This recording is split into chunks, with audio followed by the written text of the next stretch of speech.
Oh, Canada. Put on a suit, drink water, don't drink and drive. Hey, man, call your mother. It means nothing. It means nothing.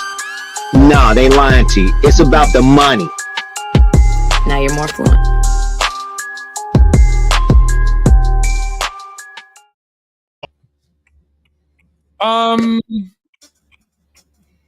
I don't know if you were asked a list of 20 NBA players and you were asked to tell me what team they are currently on. How confident do you feel that you would get 20 out of 20? Fairly. What the hell is going on? I'm fairly, Tone. I'm like I think I have like a maybe a 72% success rate there. What's up, Jay? How you doing, man? Running good, brother. We playing musical chairs in the NBA. That's what we doing, Tone. What up, chat?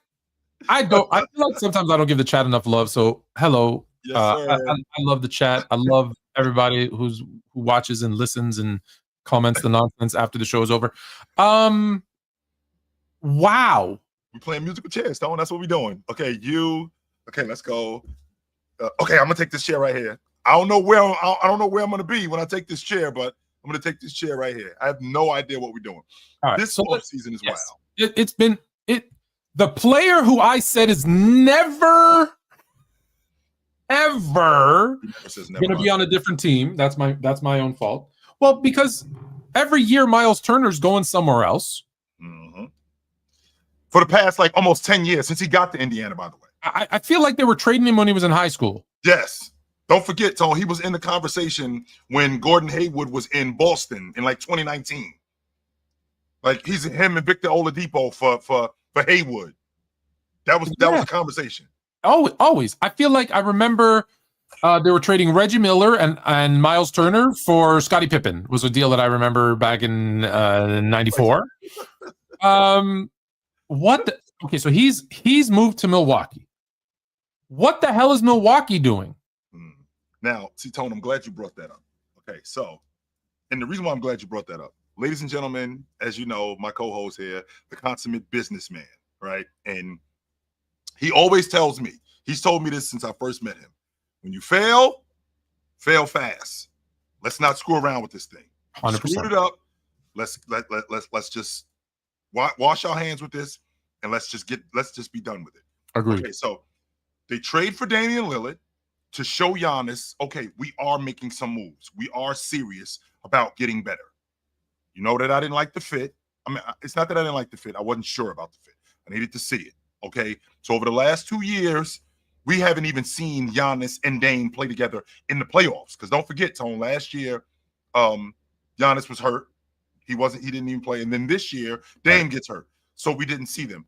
Okay, they seem to have, and with him being hurt, it looks like Milwaukee has decided, you know what, this thing isn't moving any further. Now, be clear, Tone. When a team buys you out, that means that you aren't a part of anything they're doing in the future. Correct. They have no use for you whatsoever. However, when you let a guy just walk out the front door to your division rival, that's lunacy to me. That part I just don't understand for the life of me. So what they do is they eat Damian Lillard's contract. Yeah. Right? So Milwaukee eats Damian Lillard's contract, but they structure it where they can spread out the dough. In the process of them spreading out the dough, Miles Turner, come on over, brother. Miles Turner comes over, which now allows us, while we spreading out the money with the salary cap, to now afford Miles Turner. As opposed to if we would have just ate all his money, right? If we would have just ate all his money, we can't do it. So for Indiana to just let Miles Turner walk out the front door is lunacy to me. Now, Tone, with bagging Indiana, yes. Okay, sorry. Now,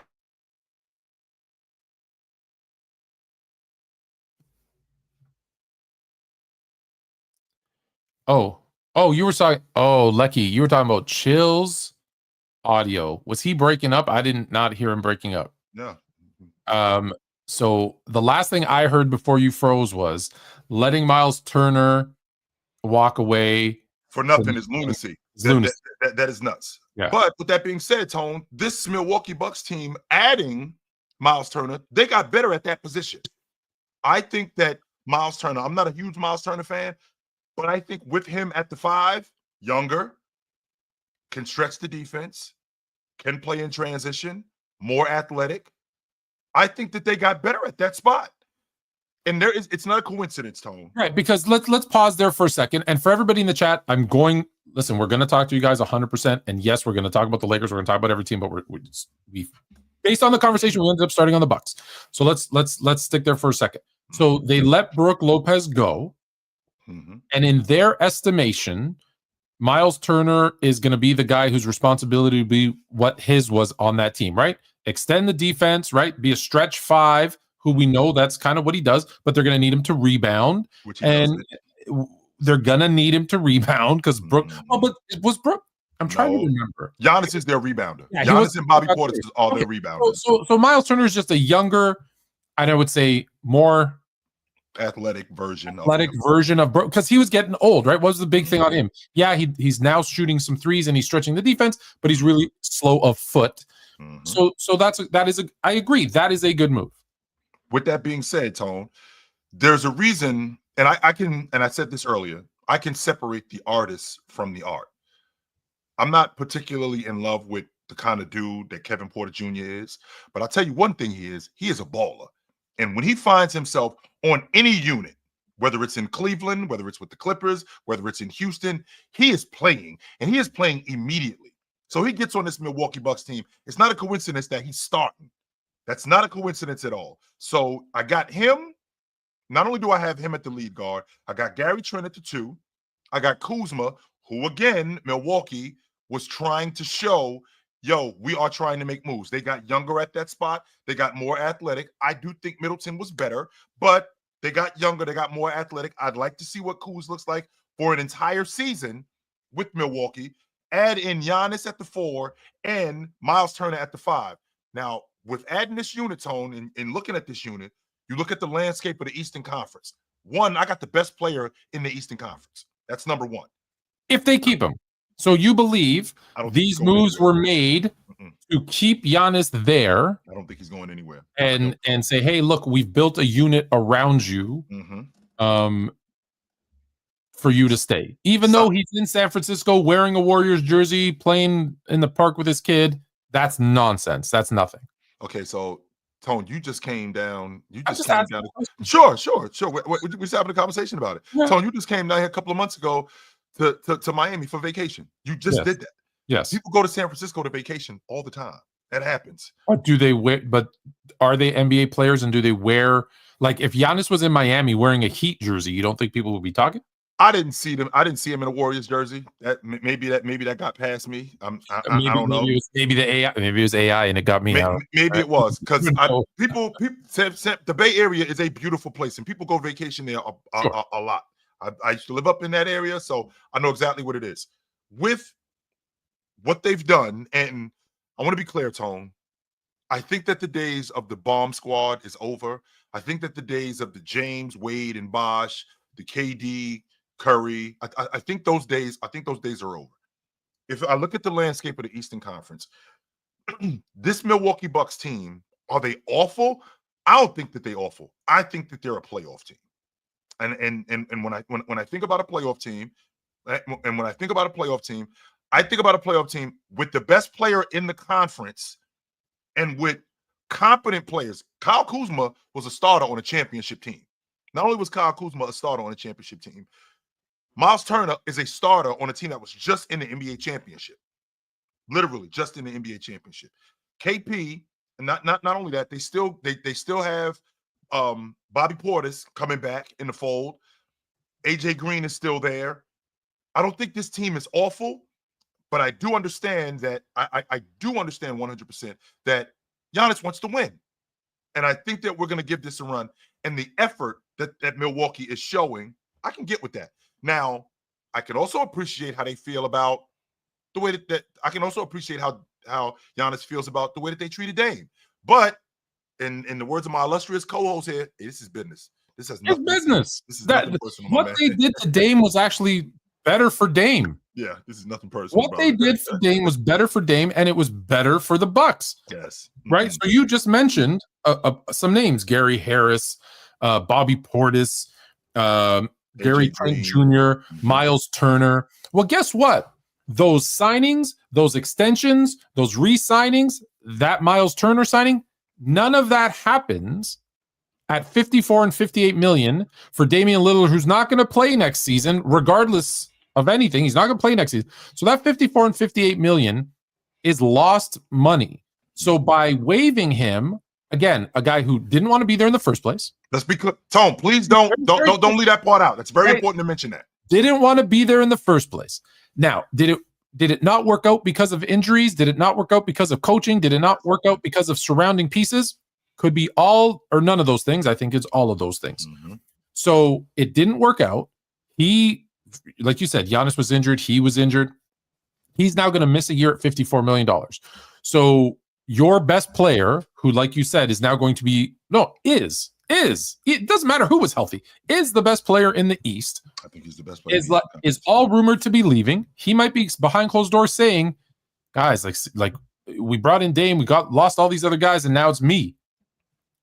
You need to do something, or you need to move me.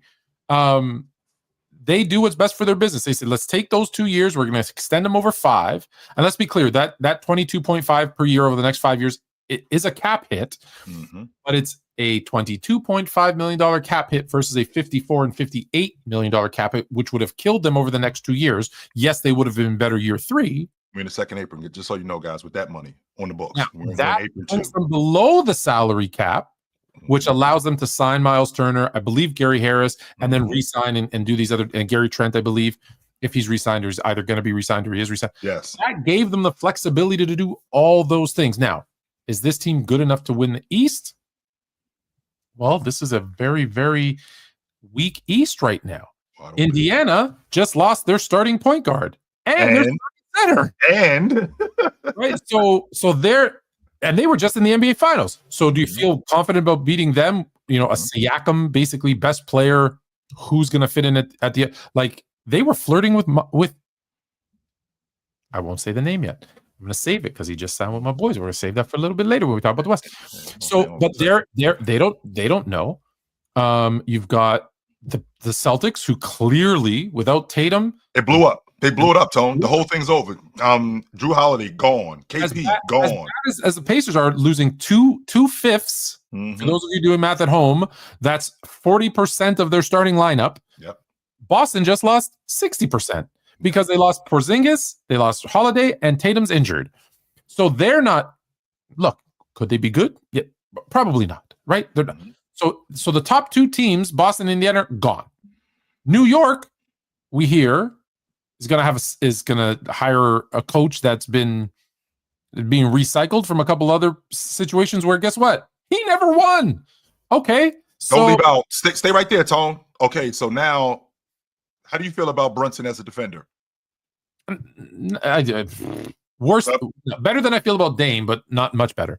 You know what that sounds? That sounds like a 6, like the chick at the ball who thinks she's a 9. She's like a 6.5. That's what that sounds like. How do you feel about Cat as a defender, Tone? I think you saw the best out of Cat. Okay, so we don't like that. So we got 2 guys that are really inefficient as defenders on that Knicks team. Keep going. And you bring in a coach that is improving. Look, he's a good coach. Let's be clear. I'm not disrespecting. So all the teams that you're competing with now are teams, and I'm including the Knicks in this, who haven't been there, right? Detroit's going to be good. Orlando's going to be good, but they've not done it. I think Malik Beasley, the off the court stuff, losing Tim Hardaway Jr. sounds like a little, might sound like a little thing, but it is going to be a big thing. So Detroit, again, I still think Detroit's going to be good. Detroit actually has as good a chance as anybody to win the East. Oh, and Cleveland, which has proven, by the way, in the playoffs, although you think this is their time, which you've been saying for 3 years. So I'm gonna, but it's open. It's open for Giannis and the Bucks. So back to my point. Anyone who said anything negative about this waiving and stretching Dame doesn't know basketball because they allowed them to basically get 5 players, whether it be re-sign, sign, whatever, that they wouldn't have had before. Give them so much cap flexibility. So it ends up being a great thing for the team. As far as Dame is concerned, well, Dame's on the wrong side of prime. He has an Achilles tear. He can now, and which he should do, if he wants to keep playing, and I get that, if he wants to keep playing, take the full year off, recover, and then know in your back pocket, just think about it. If your back pocket was, I still have 4 years of $22.5 million, so I can sign anywhere I want for any amount of money, and know that, yeah, it's whatever I get plus. It's another $110 million. How would you like to just have every season that you're playing before you sign $22.5 million just following you around? On top of what I'm already getting. On top of what I'm going to sign for. So for Dame, it's actually better because now he can pick, I want to go to the Heat. You know what? I want to go to Orlando. I want to go to the Lakers. I want to go back to Portland. Like whatever it is that he wants, and he can do whatever he wants. So I think it gives him that freedom to choose, which he deserves at this age in his career. So I think it worked out actually great for anyone. So when I see stuff about, oh, that was horrible, I was like, no, that was great. I just think that, and I've learned this over the years working with you, that if you can't talk the business of basketball, you can't talk basketball. You have to be able to, if you don't understand the money, then you gotta know it. Yeah. If you don't understand the money, then you got to get with some people who do understand the money and explain it to you. That way you can understand the business of basketball. Because unfortunately, this isn't 2K where we're just throwing guys on units and we're just going to see if this works. No, that's not the way this works. You could actually turn the salary cap off. No, that's not the way this works. No, we don't get it. How much you making? 67 million? That's fine. Okay. How about you? I'm on the books for 56. Yep. Come on. How about you? I got 55 on my books. Up. Come on over. No, that's not the way that works. So with that being said, the way that the Bucks are handling this in terms of the money, I thought it was really smart. And the fact that they have the player that they have in Giannis, and Tone, I'm not going to sit here and go, this is a championship team. No, I'm not going to say that. But what I'm also not going to say is these guys aren't garbage neither.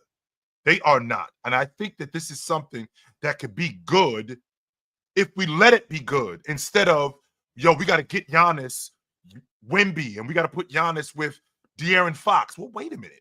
No, we don't have to do that. We don't have to do that at all because we just saw Tyrese Halliburton in the NBA Finals with Pascal Siakam, Benedict Mathurin, Aaron Nesmith, Turner, Nembhard. This is who we just saw him in the NBA championship with. That just happened. So it's not like he had a bomb squad over there, right? No, and we know. I don't know how many times I say this. Is there an exception? There's always exceptions to the rule. But what is it? Do you have a superstar player? Yes. Do you have defense? Yes. Do you have shooting, like role players who can do just that one thing, defend, rebound, and score? Well, yeah. Okay, cool. Then you have a chance. That's it. That's today's NBA. Yep. You need a superstar, just one, not 4, just one. You need secondary scores, rebounding, and defense. And that's it. And if you've got that, it doesn't matter if it comes from 4 different people or one person. It really doesn't matter. That's why people, when I say just look at your team, is your team going to be good? Here's all you have to know. Do you have a superstar player who can, score down the stretch? Do you have rebounding? Do you have shooting? Then you're defending, then you're good. As long as you have those things, whether they're starting, coming off the bench, you have a chance. If you have a team that only does one thing, you're going to struggle. Like you're good. Even if it's the Celtics. Yeah. The Celtics were at their best when they defended and shot from the mid-range. But Tone, if you look at the landscape of the Eastern Conference today, if this whole thing with free agency, with all of these guys bouncing around, okay, this is what we have. And it's October 20th, Tone. We got a week before opening night. Now, with the teams in the Eastern Conference, Cleveland, the Knicks, Cleveland, the Knicks, Orlando, Atlanta, Detroit. Those are the 5 teams that I'm confident about. Now, ask myself this question. How do you feel about Milwaukee with Giannis? How do you feel about Milwaukee with Kuzma playing under him for an entire season, or KPJ playing with him for an entire season? Now, Gary Trent Jr. is now for an entire season with Giannis in the starting lineup. How do you feel about this group? I don't hate it. Do I think that they're the favorites in the East? I don't. But do I hate this group? Like, what are they doing? Giannis has to get out of there. No, I don't think that at all. If all other things are somewhat equal, bet your money on the team that has the best player. So when I look at, like you said, when I look at Cleveland, the best player on the court is Giannis. Mm-hmm. Cleveland has probably the best chance of winning the East next year, but that a lot of that depends on health, on their ability to defend on the perimeter, which people question Garland's ability to do that. I'm not worried about their interior defense, but there I worry about their health, right? So if all's healthy and they have the best chance, but is it going to be a sweep when you have Giannis with scoring and rebounding and a stretch five? No, because if Miles Turner can bring out, Garrett Allen or your guy, I was drawing a blank on the other center's name, Evan Mobley. Evan Mobley. If he can bring them out, right, it opens up the driving lanes. It opens up some opportunities for them. So do they have a chance against that team? Sure, I'd probably still pick Cleveland in that series, but they have a chance. After that, I don't know who Orlando is. I don't know who Detroit is. I don't know. Atlanta's a bunch of new players, right? Like Atlanta's made some good moves. I like what they've done, but you don't know. You don't know about Atlanta. So all I'm saying is there's question marks. And so if it's close and I've got the best player, I'm feeling pretty good. I'm feeling pretty good. So I think Milwaukee has done, if that was their plan, they have done. And I think that they did a good thing, Tone, because like I said, if you sit there and let Damian Lillard not play this season, and I don't make a move for Miles Turner, okay, so that's money with Damian Lillard that I have to pay him anyway. Right. On top of me having to pay him that money, I'm getting nothing. Giannis is still here with the guys that he's here with. It's a throwaway season, which isn't fair. That's exactly. I'm wasting. I'm not going to waste any more. I'm not going to waste any of his prime. I'm not. Giannis is 30 years old. How many more years of Giannis, of this Giannis? And remember, Tone, I'm not talking about a great player in Giannis. I'm talking about a 30-10 guy. Ain't many 30-10 guys in the NBA. I got that on my crew. So the last thing that I want to do is waste another 30-10 guy, another 30-10 season.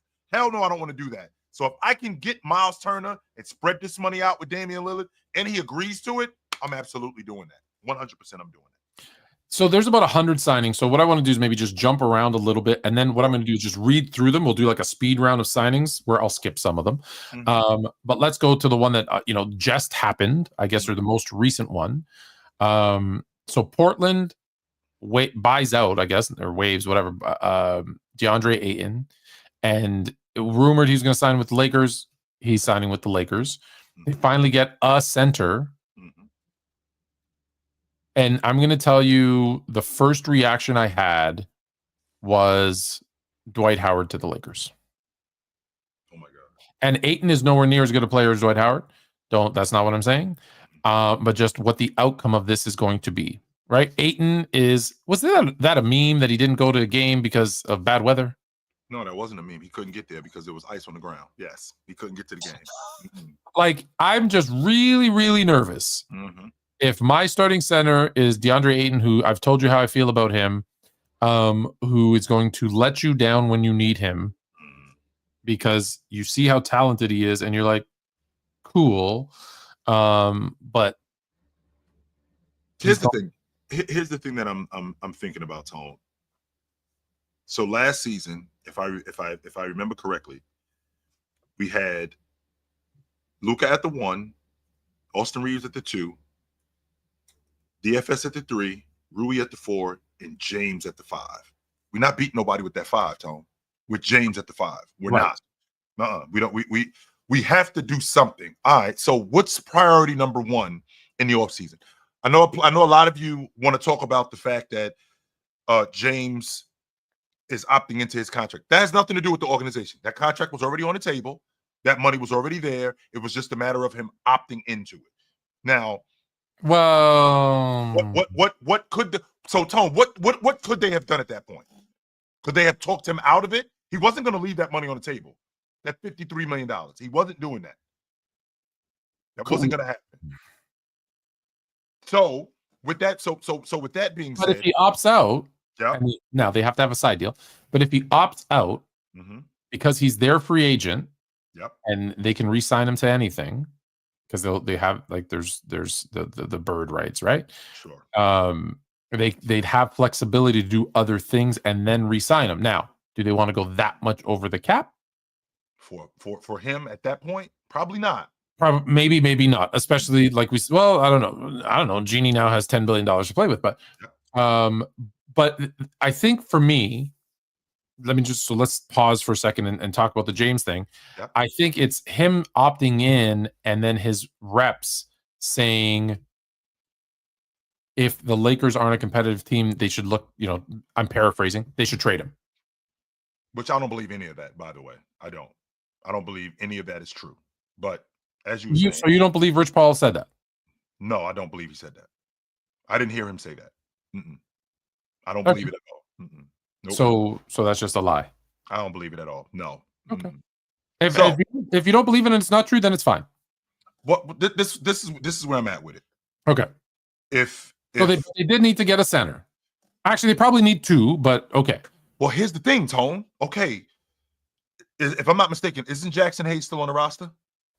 Yes. So the reason why you guys don't like Jackson Hayes, because you saw him in a starting role. That's not him. He's actually much better as a backup. If you remember, when he was playing behind Anthony Davis, he was good. He was really good with the Lakers. Now, you put him in that backup role again. He's just as good because he's now playing the spot that he's supposed to be playing in. That's number one. Number two, Tone, let's get back to what the need was here. Because like I said, with James opting into that deal, I still feel like that was something that he was going to do anyway, right? So that had nothing to do with the crew. The contract was already on the table. He was going to do that. If he opts out of that deal, right? If he opts out of that deal, we find ourselves in trouble because even though we have carte blanche to sign him, he could be like, you know what? I'm out. I don't want nothing to do with these guys. Just like Cleveland had the opportunity to sign him. He decided that he wasn't going to stay there. So the fact that he signed, where's he going to go? Well, who's going to give him more than $50 million at this point? That's why I'm not buying any of this. Even though, Tone, had he opted out of that deal, who is free agent numero uno on the market? Oh, it's him. 100%. But who has $50+ million to pay him that he's going to want to deal with, that they're going to have a roster that's already built to win? Because you're not going to sign LeBron James to rebuild, right? You're going to need a team that's ready to win now, and you just have $50 million lying around to have him be the final piece. Like, no, you don't. It's not going to happen. Nobody has that. So with that being said, Tone, we get James to opt back into his deal. So we got James in the fold, which was going to happen anyway. Our priority number one was to shore up the 5 spot.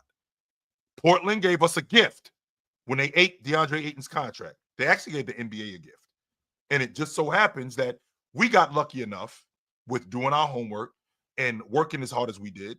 We ended up bagging him. Okay, so that shored up, right? So now we got to fill out some other things. I still think that there's some wing defense that needs to be I think there's you gave the starting lineup. Who's the starting lineup now? So I got Luka at the 1, Reeves at the 2. I don't have a small forward because I lost DFS. So I got to get a small. I got to get a small forward.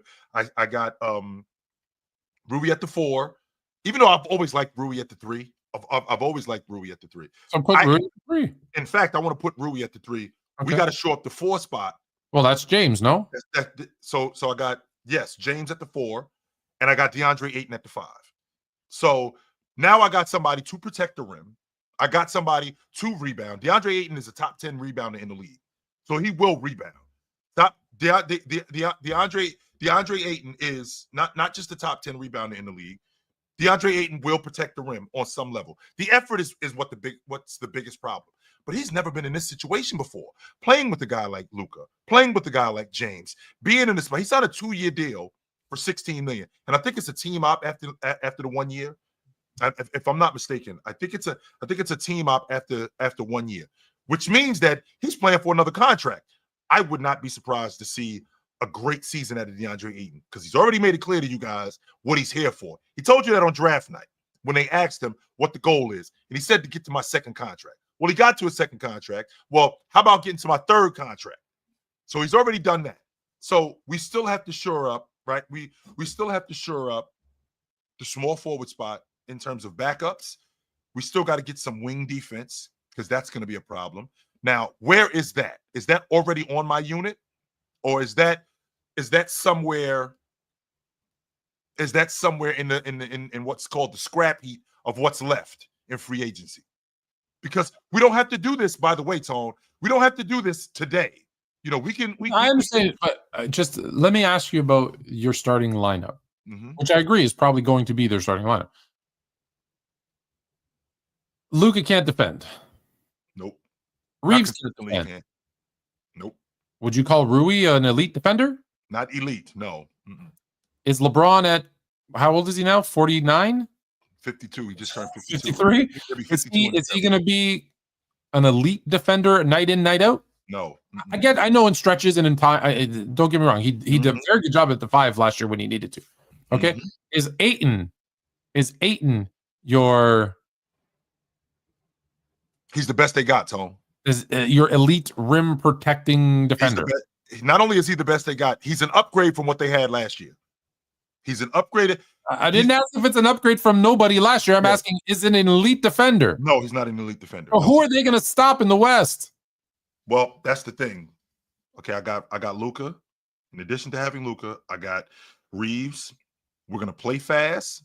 Not only are we going to play fast, we're going to score a lot of points.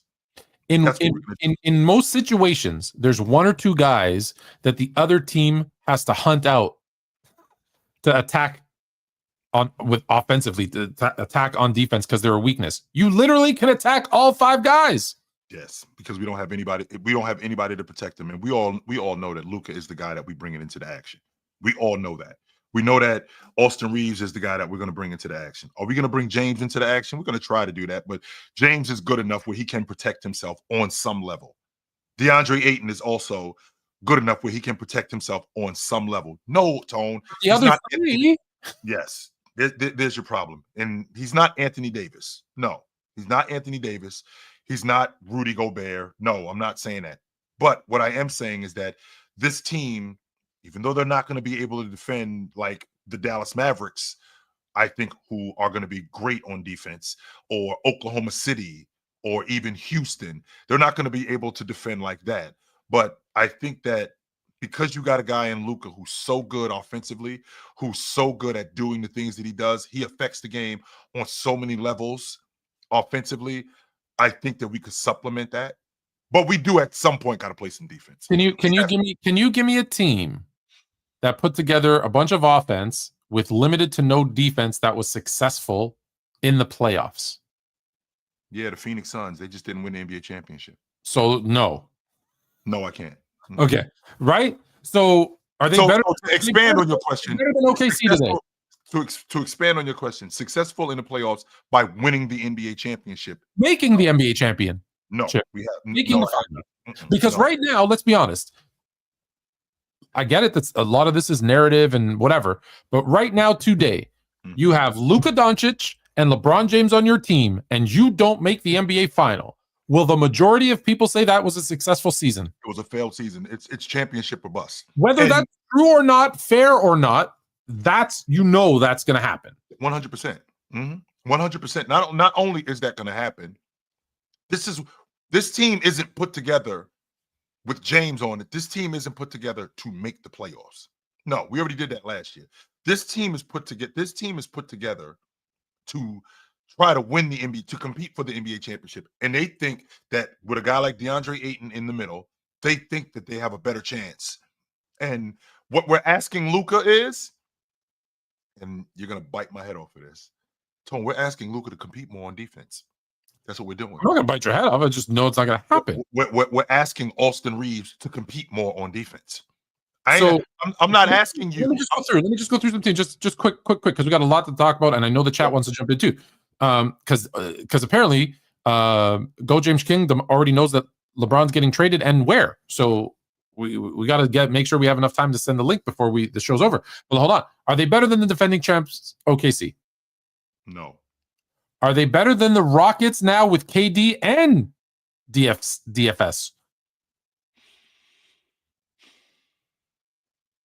You're thinking about it? Luka owns Houston, Tone. He owns them. I don't know. So you believe they're a better team? I don't think they're better, though. No, I don't. I That's don't what I'm think asking. they're better. No, I don't think they're better. To answer your question, no, I don't think they're better. Are they better than the Nuggets, who look like they've won the offseason? No, they're not better than them neither. Tell me the Nuggets. Let's pause on the Nuggets for a second. Tell me that they haven't done the best job this offseason. Of all the teams that I'm thinking about, yes. And with them, and hear me out on this, Tone. Yeah. Them and what Boston did. And the reason why I'm saying Boston is because Boston is setting themselves up because there's going to be a lot of money that they have next summer. Oh, yeah. But I'm talking about for next season. For long term, yes. For long term, yes. Boston has, yes. Getting rid of Drew. By the way, Drew is going to be a complete failure in Portland. Sorry, Trista. I'm going to win that bet. I got notes. I've got the notes. But the Nuggets they've added scoring. They've had, I love what they've done this offseason, and I think they're going to be. So are they better than the Nuggets? We agree. No. Mm-hmm. Are they better than? Are they? I don't know. This one, okay. Forget the Clippers. They're better than the Clippers. Mm-hmm. Are they better than Minnesota? With Ayton? No. Mm-mm. No. Okay. Are they better than Golden State? Yes. Are they better than Memphis? Yes. I'm not even questioning you. I'm just asking. Are they better than Sacramento? Yes. Are they better than Dallas? No. Mm-mm. Are they better than Phoenix? Yes. Portland's going to be really good next year. They're going to be really bad next year. You guys are nuts. They're not winning more than 40 games. So I'm vetoing Portland. I think they're making the playoffs, but go ahead. Are they better than San Antonio? Yes. New Orleans and Utah. I'm putting them together because I know the answer. Okay. So at best, they're the sixth best team in the West. That's a playoff team, Tone. That's a playoff team. But again, to answer your point, that's not what we put this crew together to do. Luka and LeBron, and I'm a six seed. But I don't think the seed is what's the. I mean, they were the 3 seed last year. They got bounced in round 1. Yeah, I don't care about the seed, but I'm saying I'm the sixth best team with Luka and LeBron. And we end up. I'm sorry. This isn't on LeBron. I know you're gonna.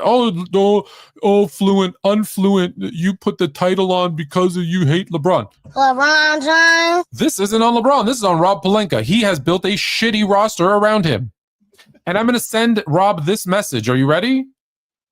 This is for Rob Pelinka because I do it politely because I'm a nice guy. I don't do things mean. I don't yell and scream. First off, fuck your bitch and the clique you claim. West side, when we ride, come equipped with game. You claim to be a player, but Well, we're not going to go on that. That's what I'm sending to Rob because it's on him. What you needed to do was put a couple of defensive rebounding centers, shot blocking centers. You like that, don't you? I'm going to send you the full version. I'm laughing. I want you to keep going, Tom. But I'm going to do the full stuff. And some shooters to build around Luka and LeBron should be the easiest job in the world because you have 2 superstars.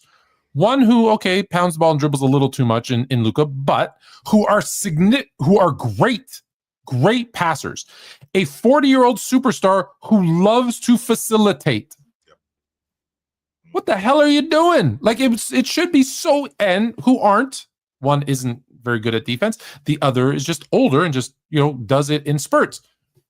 So put some defenders and shooters around them. It's a wrap. It's not hard. Where's the money tied up at, Tom? Because you and I just had this conversation about you can get role players who do those things. You can get so many role players who can do those things. Sure. And if you look at some of these other signings and trades, now maybe people don't want to trade with the Lakers. Okay. But if you look at them, they didn't give up a lot to get some of these pieces. And sorry, what were you laughing at? The reason why I'm laughing is because a buddy of mine, he wanted the Lakers to lose the 8 in sweepstakes because he wants Rob fired. So he wanted. Oh, so you think signing a guy who's uber talented, puts in zero effort, who by a quarter of the season everyone's going to be yelling at to trade. Mm-hmm. If he loses out on him, see, that's a glass half empty, Tone. That's a glass half empty. Again, you think he's going to have a resurgence? We're in a contract year with him. No, next year's the contract year. But he's going to be good next year when it's too late. But when LeBron's retired and they got nothing to play for, he's going to have a great season. With that, and some idiot's going to sign him to a big contract. Is that idiot Rob Pelinka?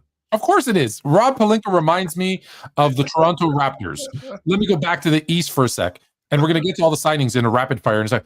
But hey, no one's bidding against us for Jakob Poeltl. Let's overpay to keep Jakob Poeltl bidding against ourselves. No, that's dumb. That's just dumb. If what are you guys doing? Todd, I know for a fact that there's times when you see these guys and you say to yourself, because I did it as a player. When I was younger, there's guys that I saw and I was like, I'm better than him. I'm pretty confident, Tone, that you've seen some of these GMs and some of the jobs that they've been doing, and you're like, I can do a better job than him as a GM. When I first got injured and I couldn't play anymore, I struggled to watch college basketball for a little bit because I saw guys and I'm like, I'm better than him. Mm-hmm. And then that quickly faded as I started watching NBA because I was like, okay, I wasn't that good. So I felt okay. It calmed me down and I could leave therapy. Since becoming on the business side of things and doing all the stuff that I do and analyzing, I feel like I could do a better job and I'm not just like sitting on my couch. Of the 30 teams in the league, Tone, how many of the GMs? I could be a better GM than half of them. Oh my goodness. Because they do stupid things that I know don't make sense either from a basketball perspective because they're not thinking, or from a financial situation because I know that this cap, you need to have either you need to be a capologist or you need to have you ever seen the movie Moneyball? Yes. Okay. What's the first thing and smartest thing Brad Pitt's character does? It's he hires the fat kid with the glasses. The numbers guy. The numbers guy. Who immediately, bam, that's what you have to have a capologist and you go, hey, what does my team need? Okay, where can I get those? And it doesn't have to be one guy who gives you 20 and 10.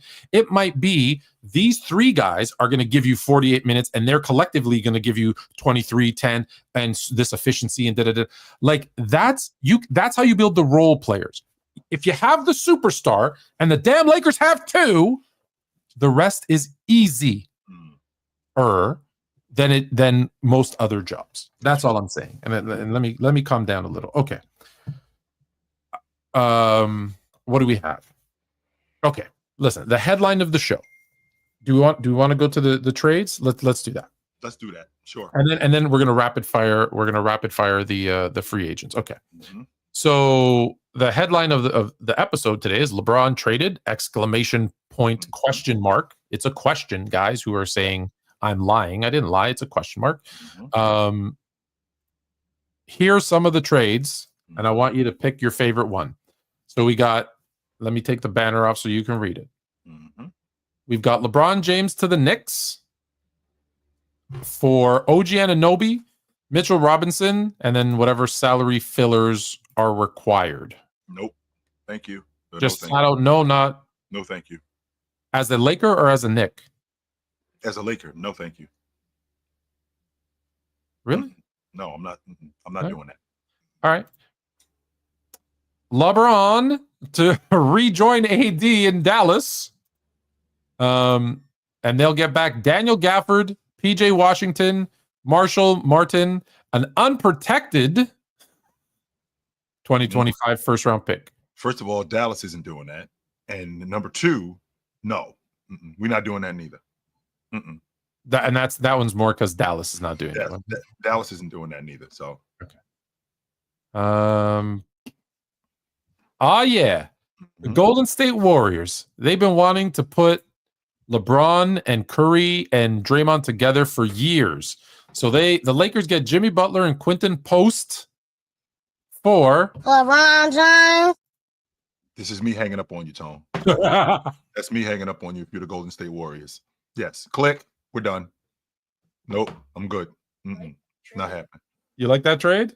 No. Now, this Fluent Jr. likes LeBron with Curry, by the way. Of course, he likes LeBron with Curry. Okay, LeBron, but I like him with Curry. You like him? let's get to the bottom of one thing. You and I just had this conversation, Tone, before we got into all of this. You and I started this conversation with my illustrious co-host here as the businessman and about the money. Tone, when do you think the farewell tour is coming? Not this season. Next season when he's playing with Bryce and Bronny. You think I'm giving him to the Knicks? Are you kidding me? You think I'm giving him to the Golden State Warriors and I'm losing out on that? Hell no. Absolutely not. That's number one. Number two, this season that we're coming into, this is year number 8 where James is in Los Angeles, right? I'm not moving again. This is the best opportunity right here where I am. I'm not going back to Cleveland. I'm not going up to Golden State. That's just 2K stuff that you guys want to see. I'm not going up to Golden State. I'm not going to Phoenix.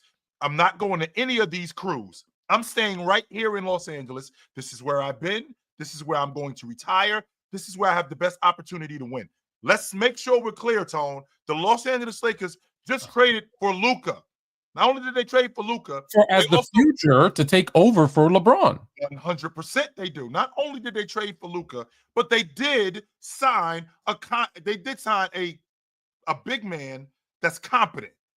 They didn't sign a bum. Did they sign someone else other than Aiden? They didn't sign anybody else other than. All right, I got one more trade for you.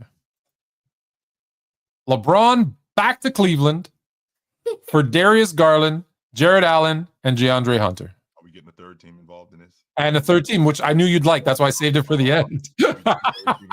Yes, we are. Because if not LA, that's where he should retire, right? No. Because if he was going to retire there, he would have never left in the first place. If he's going back there, he's going back there to sign a contract for one day. Tone, I don't know if you know this, but I got the Cavs winning the NBA championship next year. We're not interested with what we have right now. LeBron, no, we're not doing that. We're not blowing up our team. We're not moving off That's of anything. Not blowing up your team. To give you my starting point guard. LeBron slides in as your starting point guard. You still have Evan Mobley. You haven't lost anything. So I'm giving you my starting point guard. I'm giving you my starting point guard. Not only am I giving you my starting all-star point guard, I'm also giving you my starting 5-man, and I'm giving you arguably the best rotation player in the game for James. I'm not doing that. No, I'm not doing it. You don't like that one either. I'm clearly on to something here in Cleveland, and I'm not interested in blowing that up. But it's not working. Well, here's the thing. Here's the thing. It's not working in Cleveland right now.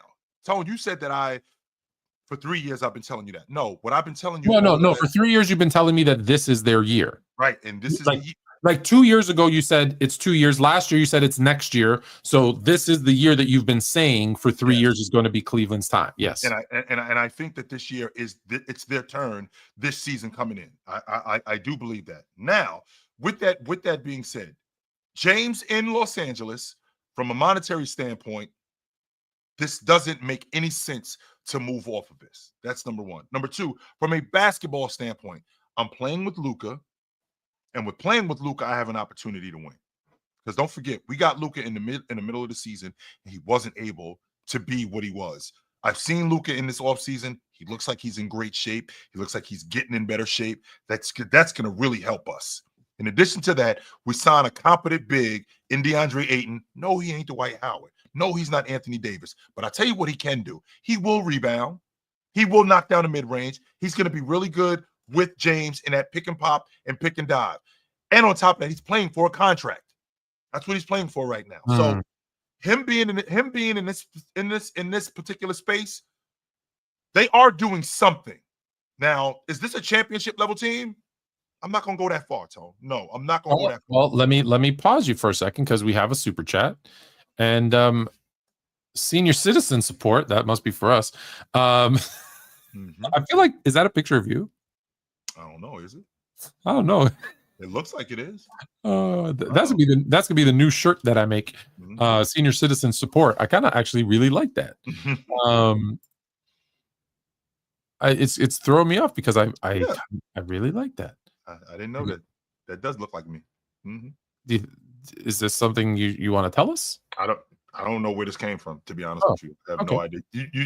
I see avatars of me and stuff like that all the time. So okay. In that case, let me go back to the chat and read it. It says OKC is better than LA, but LA matches up well with them. They do. They 100% do. And the problem with Los Angeles with Oklahoma City has the ability to take Austin Reeves out of the series. I think that's very much like what Minnesota did. They have the ability to completely shut his water off and take him out of the series. If you do that, right? If you do that, then you put a whole bunch of different things, a whole bunch of different problems on the Lakers. Now, do we also have the ability to take Ayton out of the series? Yeah, we could do that too with Chet and with Hartenstein. But Ayton has shown that he will play sometime.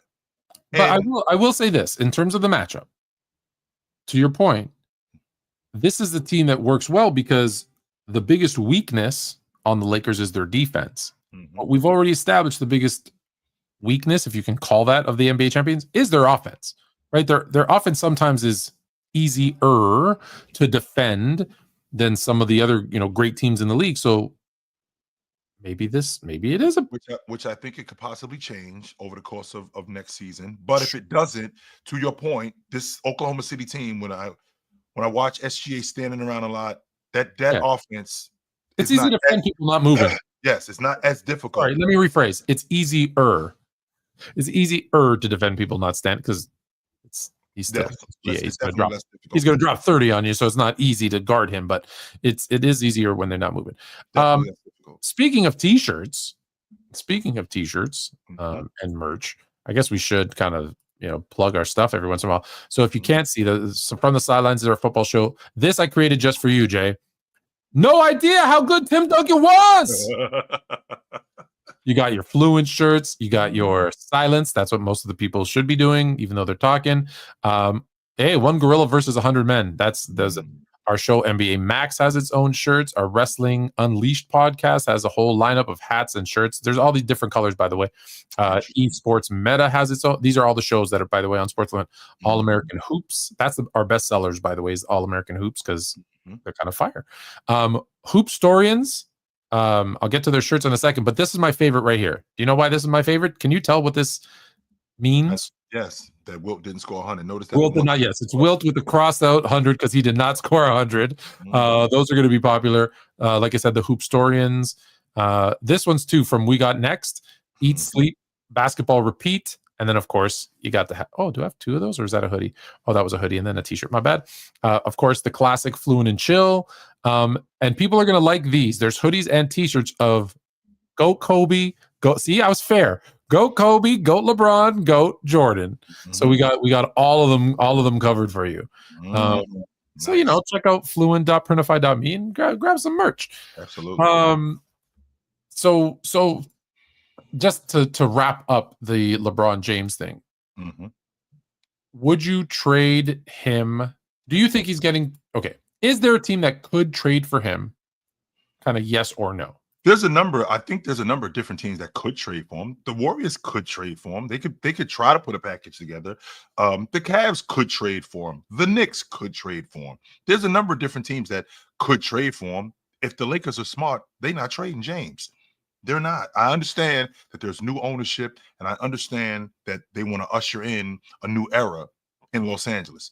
But if we're going to do that, what we're not going to do is we're not going to miss out on any opportunity to make money off James.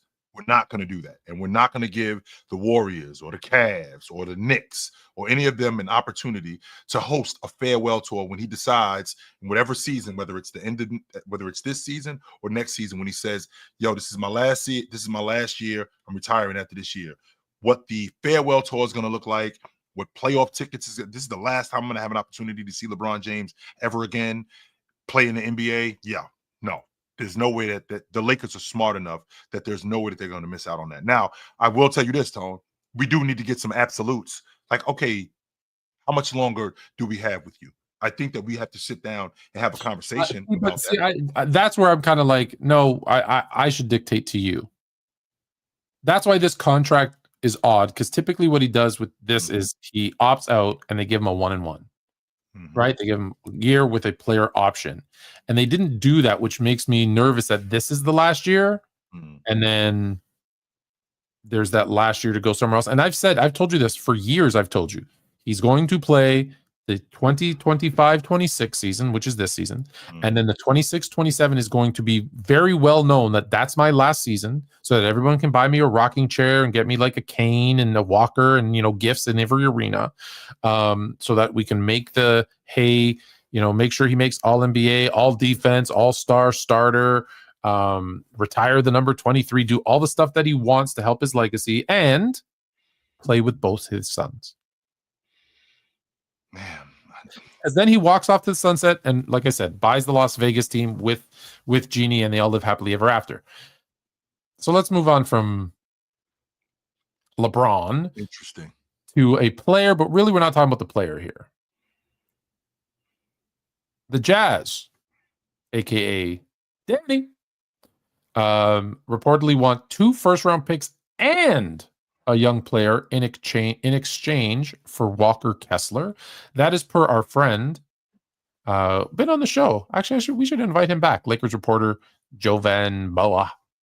I know I pronounced his first name and last name wrong, but that's all good.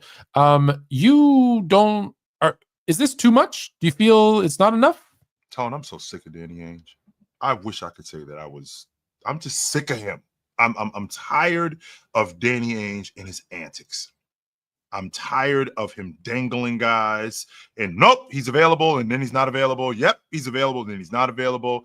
He put Lauri Markkanen on the market last summer, and the holdup was Pods, which that turned out to not be true, that was the holdup, because there's no way that Pods is holding up a trade for Lauri Markkanen, because if that was the case, then Curry would have been gone, because now we're talking about the future.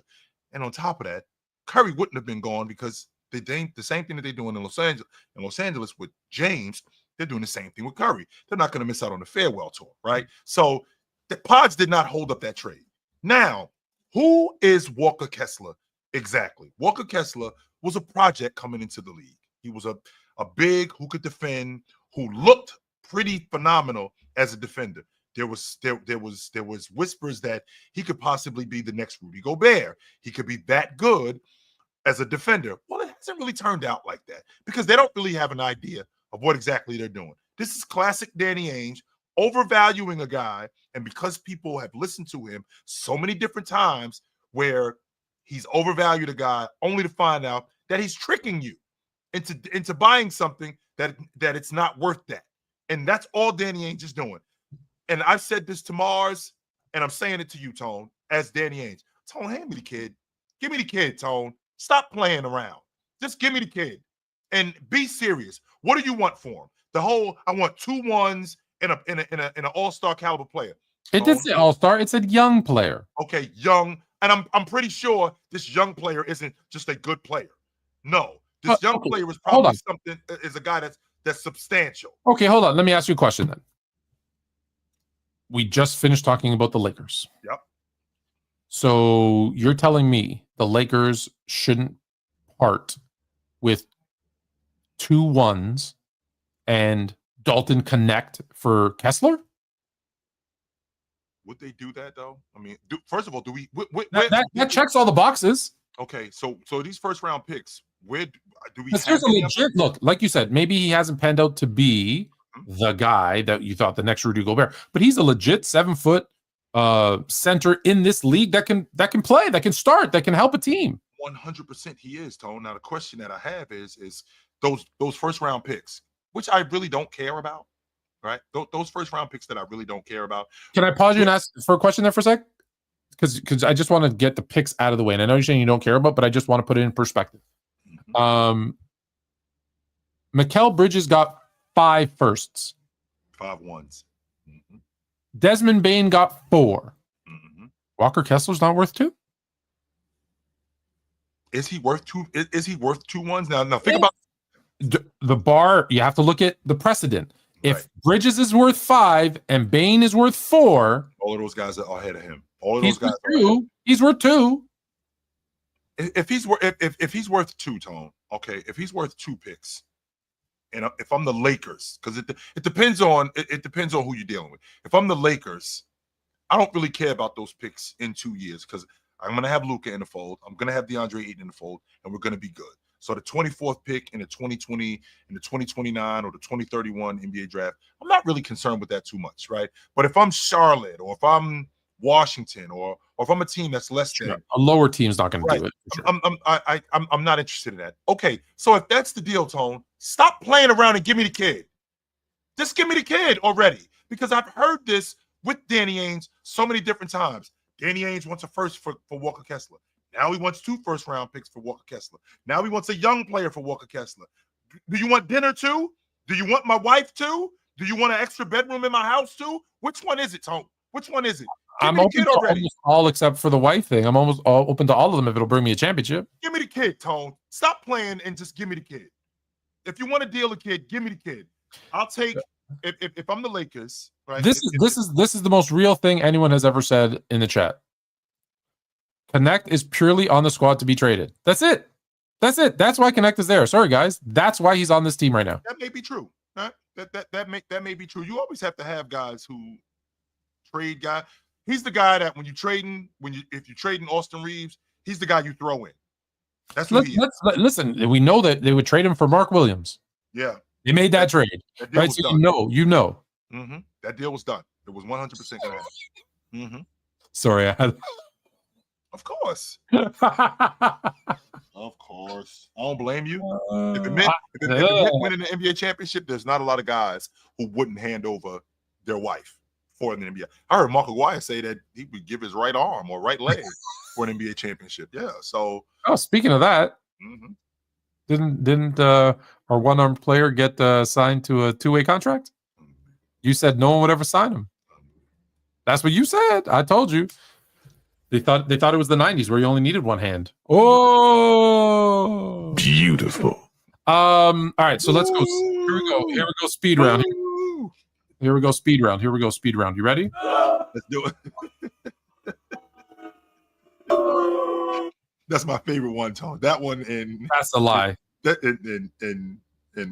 you know what? That's my favorite one. It's water. We'll get you up here in a second. All right. So I'm just going to whip through them. Just pause me at anyone that you're like, we need to talk about it more. Because some of them are pretty obvious and, sure. Whatever. All right. And I'm going in order that they've been signed. Steven Adams re-signs with the Rockets. Love that. A little under the radar, but that's a big deal, right? Love that.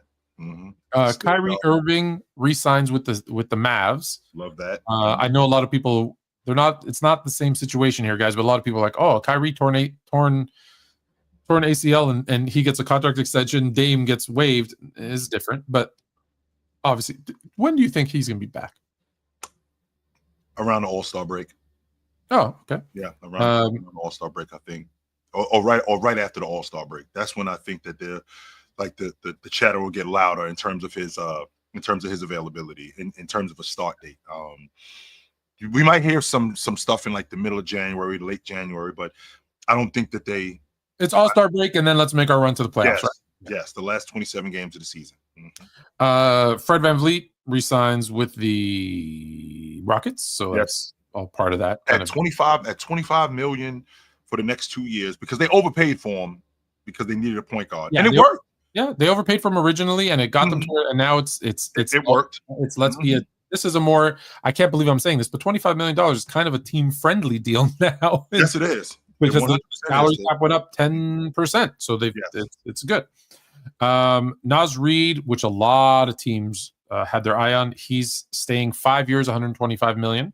I was a bit concerned about this, Tone, and the reason why I was a bit concerned about this is because I thought that it might have been a bit of an overpay, but they had to make a decision.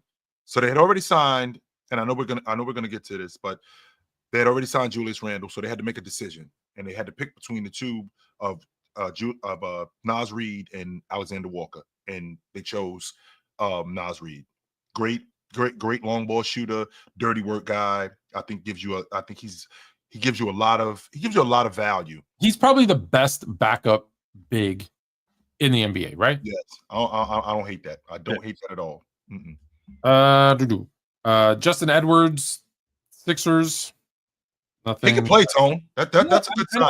Listen, I'm not. When I say some of these guys and just glaze over them, it's breeze past them. It's not because I'm saying they can't. It's just there's so many that we can't talk about all of them. Yep. Sam Merrill with the Cavs.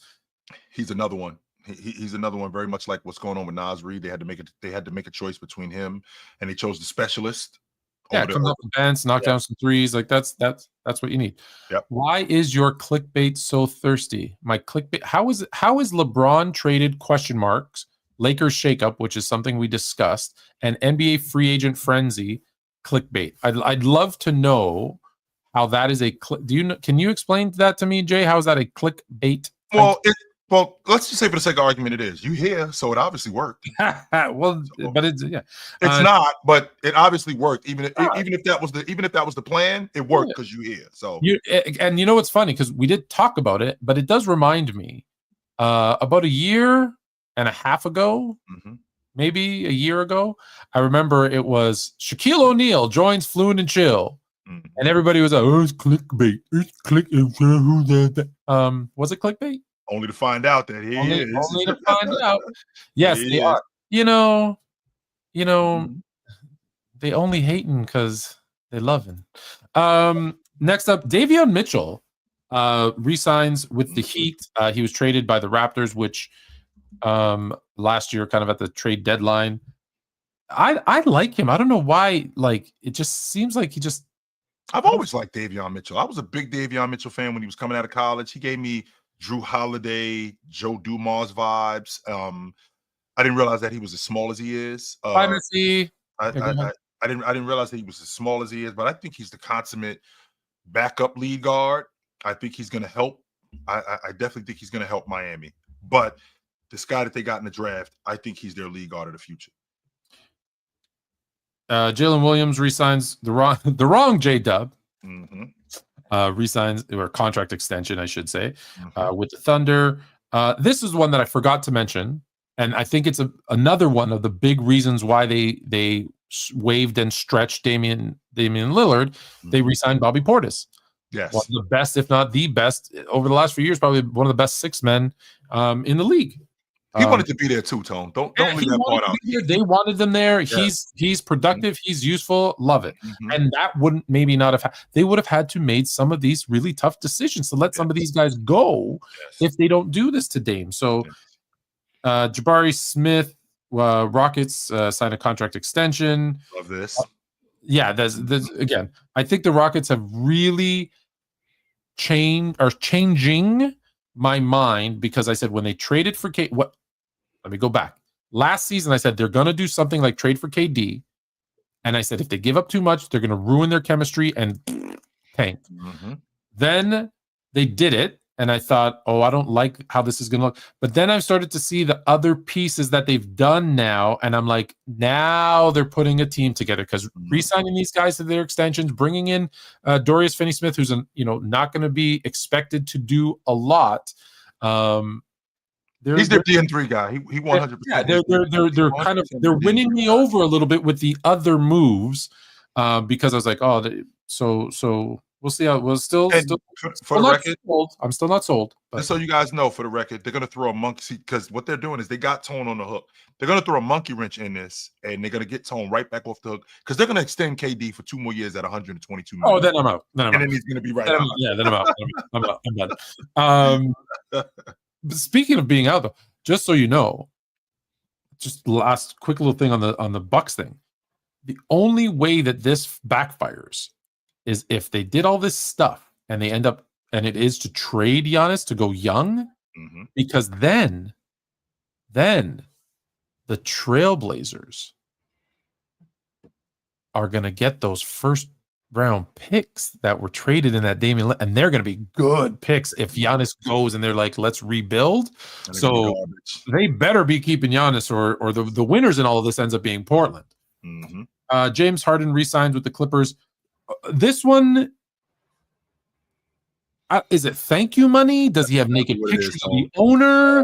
The first thing that you just said, Tom. 2 years, $81.5 million for. Listen, I get that he played well, but his best days are done. So I'm not saying he can't contribute. I'm not saying he's not good. But $40 million a year. So remember, I just made the All-Star team. Who are they competing against? Well, I don't think they were competing against a lot of teams. In fact, if any, I did just make the All-Star team. I did just make the All-Pro team. This might be the swan song, and I do think that some of this is about thank you money because Kawhi Leonard couldn't hold up. So with Kawhi Leonard not being able to hold up, James Harden was the one who kept this team respectable, who kept this team in the limelight, who kept this team afloat. So I think that rewarding him with a 2-year deal at $40 million, I think that might be a little bit of a stretch, but I think that this is more thank you money because we got the new arena. It's not for what he's gonna do, right? It's for what he did. And that's what I mean. Again, I'm not saying he's a bad player. He's an unproductive. I'm not saying anything negative other than $40 million. Who in your estimation, who are they again? Oh, they're the Buffalo Braves. They're the paper clips. And James Harden made these guys respectable. James Harden kept these guys afloat, right? So with him doing that, they still went under expectations. But okay, sure, 100% they did. Okay, all right, that's fine. That's fine. Julius Randle, we already talked about a little bit. 3-year, $100 million. A bit of a surprise. One, I thought he was going to get more money, especially the way that he played, at least in the early part of those playoffs. And a lot of us thought he was going to be there for the one season, then gone. Yep. For Minnesota. So were you as surprised by the number, by him staying? Like clearly something he likes about the Lakes in Minnesota. Well, Minnesota, if you look at the landscape of their team and the makeup of their team, I think that they're looking at this with signing back Naz Reid, with signing Julius Randle. I don't think they think they're that far away. I think that they think we're right in the middle of this thing. That the $100 million was the number that was kind of rubbing me the wrong way because I thought that, he could have got more. Tone, we're talking about a 20-10 guy. We're talking about a guy who was an all-star last year. We're talking about a guy who, had he not gotten hurt, I think he could have possibly been an all-pro again, and who's been an all-pro 2 years previous to that, right? And who had a great postseason. This is the Julius Randle that we were expecting in the past, right? This is the Julius Randle that I can't speak for everybody. But if we got that Julius Randle on the Knicks in the playoffs, they would have been much better. We're looking at he wouldn't have gotten traded. No, I think he wouldn't have gotten traded. Yes, I think he's still there. And the fact that Minnesota got him, and they got him at the price that they got him, I thought that it was going to be somewhere around 35 to 40, but they got him at, between 33 to 30, between 30 to 35. Yeah. And I mean, they got him at a value. And I'm not going to argue that. The fact that he got hurt, but with him getting hurt, and the last season was a freak accident. He fell on his shoulder, right? He ended up falling on his shoulder in a game. It wasn't like he's got chronic stuff. Last year, he had a groin injury. With him having a groin injury, he came back, and they started rolling when he got back in the lineup. Yes, they had a favorable schedule, but he was playing great. With him playing great, that went into the playoffs. They just ran into a buzzsaw in Oklahoma City. That's the problem. But I do like him moving forward. Hopefully he can stay healthy. And I think he's great for them. One of the best downhill guys in the game. He gives them great value as an offensive player and as a rebounder. And he gives them the toughness that's necessary in order for them to compete. Yeah. Chat, we are 10 minutes, probably about 10, 15 minutes away from putting in the link and letting you guys come up and ask your questions about free agency, trades, etc., the draft. The biggest move of the offseason. The biggest move of the offseason, the Toronto Raptors re-signed Garrett Temple to a 1-year, $3.6 million deal. Okay, moving on. Zaire, what are we doing? Why wasn't this headline news? He's 42. Zaire Williams back with the Bucks, 2 years, $12 million. Is that the Zaire Williams that was in Memphis? Zaire Williams wasn't. I thought he was with the Nets last year. Oh man. I thought he was in Memphis. This is what you was talking about, Tone. How confident are you? There you go. I finally got you on one. Wait a minute. No, he was. Yeah, last year was his first season with the Nets, so he may have been with Memphis before that. Memphis previous. 2-year, $12 million. So again, the Nets did like they had 75 draft picks, like decided, but they're still gonna stink. Let's see. I'm not missing. Joe Ingles, 1-year deal with the Timberwolves. Day'Ron Sharp, the Nets. You're going to hear the Nets a lot, and then I'm going to go through them fairly quickly. How about Nicholas Batum, back with the Clippers for 2 years, $11.5 million. Okay, I'm going to try and say this name. Just say Mamu, Tone. That's it. No, just that's not the one. Oh. It's Utah signed him to a 1 year, $3.7 million deal. He was on the Raptors, and I heard our friend Jack Armstrong say his name so many times. You think I could say it, but I'm because there's a bunch of letters, but that's not how. Steve Mikhailuk. Yeah, he signed 1 year, $3.7 million with the Jazz. Aaron Holiday agreed to terms on the Rockets, 1 year veteran minimum. Jeff Green with the Rockets, 1 year veteran minimum. There, anybody that doesn't get signed, is like, I'm jumping on the Rockets bandwagon and I'm signed for a vet minimum. Jay Sean, they become Miami in 2012. I'll go play in Miami for a little bit of money. I mean, I'll go play in Miami for a little bit of money. Jason Tate with the Rockets, 1 year, $3 million. Jaren Jackson Jr. Contract extension, 5 years, $240 million. $240 million. I think with, and I'm in the minority. I got roasted for this. I think that with moving off of Desmond Bane, that opened up some money in Memphis for them to now. Why. I think that's what I think that's why they did it. And to be honest with you, because I don't think that at all they were interested. I mean, because he's still he was on his Rook deal, and with him being on his Rook deal, now they were able to sign him to a rookie max extension. Right. And it worked. Yes. Santi Aldama, the Grizzlies, 3 years, $52 million. Like I said, stop me. We talked about Dorian Finney-Smith to the Rockets, 4 years, $53 million.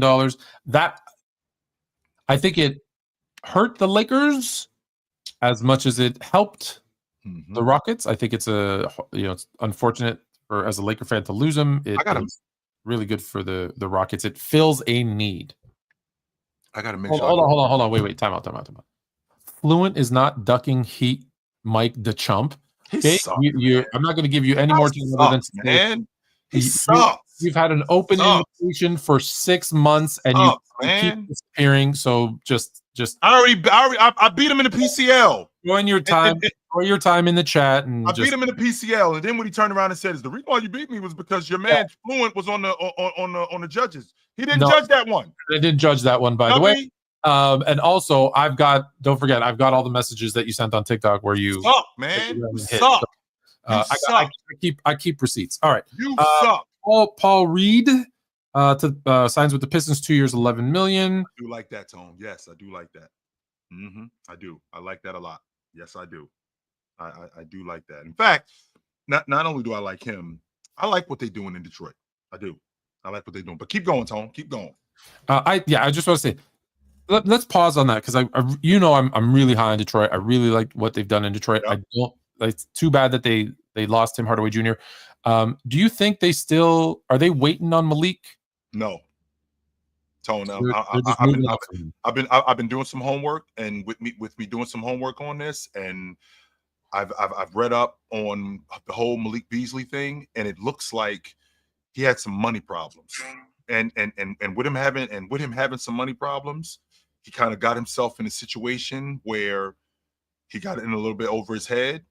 He ended up borrowing some money from an investment firm, like over $600,000. He got in over his head with a barber owing him like $26,000. So with that, he found himself in when you're in space like this, you think that the money is just going to keep coming, and when the money kind of dries up, you can find yourself in a situation. Because my first, can you just pause for 1 second? I do apologize because I do want to hold on. Yep. Hold on. Hold on. Fluent Cap. I told him to set up a debate. Hold on. Read the first line of the last message ever sent on the TikTok DMs. I will let you know next week what days and times work for me, and then you decide. That's his last comment was, I will let you know next week what days and time work for me. Notice that there's no message after that saying what days and times will work for him. By the way, guys, that was April the 17th. So I don't know what next week means to you, chump. It's July. Next. As I was saying, Tone, as I was saying, you know, you find yourself in a situation where, like, now I now have to make some money. Because my first thought with this was, you know, he's got a contract year. Because this, by the way, was last season. This was when he was in Milwaukee. This wasn't this year when he was in Detroit. This was last year when he was in Milwaukee. So I'm thinking to myself, why would he sacrifice 40 plus million for, I don't know, let's say 30 bands? Like what kind of money was he making? Let's just say, for the sake of argument, he was doing this, which it looks like he kind of got himself in a situation. But why would you risk 40 million for 30 bands? I don't get it. I don't get it at all. I think here's the thing. They don't look at they're risking this for that, because there's a feeling of, well, I'm not going to get caught. So I'm just doing this to get that. Right. I'm doing this to get that. Okay. So that's why I don't think they see it as risking. It's a mentality. You're gonna eventually get caught, though, Tone. There's no way that you can do this and keep going. You're not gonna eventually get caught. No, man, it's gonna happen. So, all right. Cam Spencer. Oops, what did I lose now? Oh, hold up, wait a minute. I had a beautiful list here going. Where was I? Cam Spencer? Yes. I'll find it. Talk amongst yourselves. I just think that, and my original plan with Beasley, because I like to give guys the benefit of the doubt, and I'm thinking to myself, nah, there's no way that, like, he would be this dumb. And when he ended up losing that contract in Minnesota, where it was some money on the table, he ended up getting that gun charge. I'm like, he was just young, but maybe, right? Maybe I'm wrong, but maybe, Tone, he just isn't a good decision maker, and I have to accept that with him. Yeah, listen, we've seen that multiple times. All right, Cam Spencer signs with the Grizzlies, 2 years, $4.5 million. Jake, I'm not good with last names, but Jake LaRavia signs 2 years with the Lakers, and everyone's bringing up kind of how he ended last season because he went on a bit of a heater. Do you think this is this like an undercover kind of move, the guy that's going to come off the bench and be a bucket? I actually like Jake LaRavia. I do. Long ball shooter, could get to the rim. I mean, that's the small forward that I was talking about, Tone. I think that's him right there. Yep. I think that's him right there, the rotation guy. And not only is he the rotation guy, what we completely leave out, Tone, is we completely leave out development. Because teams are trying to win right now, we leave out development. So I don't think Dalton Knecht is coming back next year the same player that he was last year. I think he's going to get better. That's going to help the Lakers. Do you think? Okay, when you say he's going to get better, he shot 42+%. You think he's going to shoot better from three? Well, here's the difference, Tone. I think that he's going to get better shots. I think he's going to get better looks, because him playing with Luka, this is the first opportunity that he had to play with him, was only half the season. I think that with him getting better looks, that 42% could look a lot different playing with Luka for an entire season. Well, he was with the Kings last year, so he didn't really have a point guard. What does that? But this goes to my point. Doesn't that also then make Dalton Knecht more expendable? No, Tone, and the reason why it doesn't. I'm really low on Dalton Knecht. If you have yes, you are. You 100% are. And my grandmother told me when I was a kid, she said, "Jermaine, it's always better to have too much than not enough." All right, fair enough. Fair. Yeah, that's fair. That's fair. Trey Jones to the Bulls, 3 years, $24 million. D'Angelo Russell to the Mavericks, 2 years, $13 million. That's really just it's a filler. Yes, it is. Yeah, okay. He's a gap guy. Until he's going to be, since you froze, I'm going to keep going. He's the one that's going to basically carry them not carry them, but will run point until the All-Star break when Kyrie gets back. You're still frozen, so we'll keep going. Do not adjust your sets. Jay is frozen. Dennis Schroeder signs. Schroeder. Whatever. Signs with the Sacramento Kings, 3 years, $45 million, $15 million a year for Dennis. Again, that's another one. I mentioned Detroit losing Tim Hardaway Jr. They also lose Dennis Schroeder, who was big for them in the playoffs. I'm gonna see. Hold on. I'm gonna remove you. All right.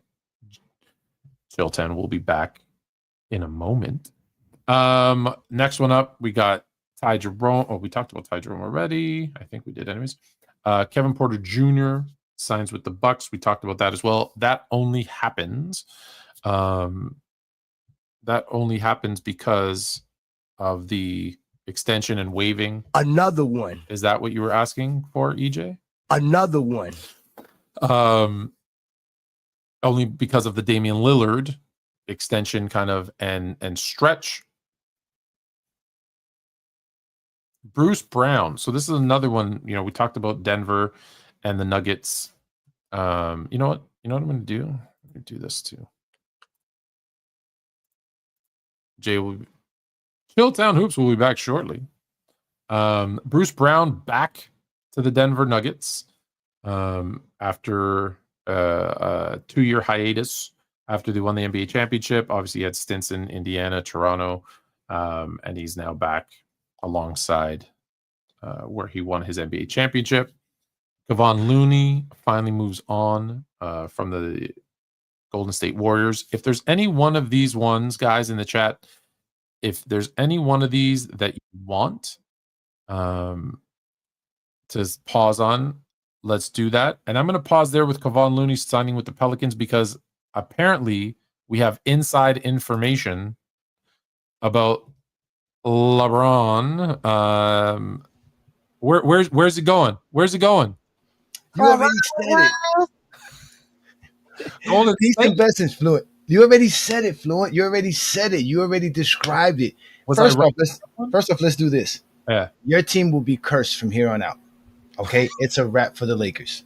For what you guys did to the GOAT of basketball the last 5 years, you guys will be cursed forever. You're going to lose Luka. You're going to lose Breeze. What are you talking about? Huh? We didn't do anything to Jordan.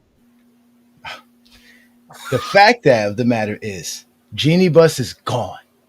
The Lakers have sold the franchise. Everybody knows when a team sells a franchise, there's too many question marks. They just lost DFS out of nowhere, and not because out of nowhere. We all know why. Like you said, your boy Rob Pelinka, you claim he's not doing this job. I'm telling you, he's been doing this job. He's been doing this job so well, he's never going to lose it because their Lakers were never trying to win a championship. It's just like the movie Major League. As soon as they won a championship, they disbanded the championship team because they weren't even supposed to win a championship. So now LeBron opts in because he wants his $50 million, but he's not going to play. I'm not leaving $53 million on the table. And let's be very clear. Get your money. I've never ever said any player. Get your money. No, I see, and Fluent and I, that's where Fluent and I, we get together on that. Players deserve to get their money. We just saw how it happened to Dame Lillard, right? So get your money, right? Mm-hmm. So LeBron opts in because he's not going to negotiate with no team during the offseason. He's going to negotiate for a trade, and he will be on the Golden State Warriors before October. But them making a deal like he's always done in the past, which was the 1-1. Yeah, the 1-1. We'll give you a 50, 45, and 45 player option, which frees up some space for us or whatever the number is, whatever. Why not do that like you've always done? Unless because the Lakers are not doing it. No. You said it. You said it. What did Rich Paul say? That's not a lie. What Rich Paul said was the truth. We've been partners with the Lakers for the last 8 years. They're going to give us the option to see what's out there. We're not re-signing you, LeBron. You got one more year here as a Laker. That's it. We're moving on. By 2027, we want all kind of cap space. We don't want nothing. We're good. Jeannie Buss fleeced LeBron James the last 5 years to keep the value of the Lakers up because she was in trouble, and now she has to sell the Lakers. Oh, she didn't. Well, she had to. She's not a billionaire without the Lakers' assets, and she's been leveraging the Lakers' assets for other business ventures that have floundered. So you believe that LeBron James, before this season starts, will be traded to the Golden State Warriors. Yes, because the Golden State Warriors are still going to milk the last that they can out of Stephen Curry. They're not worrying about contracts. They can give LeBron James the $100 million he's looking for with the third-year option at the end of it, and they'll get out of his contract. They'll win some championships. Huh? So LeBron wants to play till 45. You said it. He wants to play till 45. Why are they trading him? Why? The Lakers doesn't want to trade him. Like you Right. said, they want to have the farewell tour, but they are also they're not interested in winning. You see, Reeves didn't resign. Isn't Luka up after this year as well? Where's Luka's extension? Luka is up. Yeah. Where's his extension? Why? The Lakers have not been trying to win. Why do you think they picked up Bronny James? To keep the value of the team, to keep the investment going. You get rid of Kuzma, you get rid of Caruso, you get rid of KCP because why? That's long-term commitment. They wasn't interested in all of that. If the Lakers aren't about winning championship, then we're in some kind of alternate universe because that's all they're supposed to be about. I know. That's the sad part. That's why I said y'all cursed. Y'all did the GOAT wrong. Y'all gonna be cursed till you do the GOAT right. So we should have brought Jordan in. You're absolutely right. All right. But that's what I say because I honestly believe LeBron's not playing on a 1-year deal. He's just not. But he's only playing the 1 year. Well, 1 year deal. Okay, he's not playing on that 1-year deal. He's going to play. He's going to get a 1-1 or a 2-1 in Golden State because they're the only team that could trade him without dismantling their team. What do you mean? Who? They gave up Jimmy Butler. You saw it. You saw all the trades you popped up. Go ahead, bring it back up. Let's look at it together. I loved it. It was perfect. Bring it back up. It was Jimmy Butler and Quinton Post. Oh, see, look at your face. I thought you should be happy as a Kobe fan. The GOAT's gone. You can go back to being Kobe fans and relishing about Laker championships that I'm always a years Kobe ago. fan, and I love Jimmy Butler, but it makes no sense. Yes, it does, because in 2027 and 2026, you're gonna have nothing but cap space for the new ownership. Jay, Jay. First and foremost, okay, rewind the clock. And I'm having a problem with my microphone, so this is. We can hear you. We can hear you. We can hear you, though. I just want to make sure that you hear me. So, number one, the Lakers are about business. 100% they are about business. But we're not going to act like they weren't just in the Western Conference Championship 2 years ago.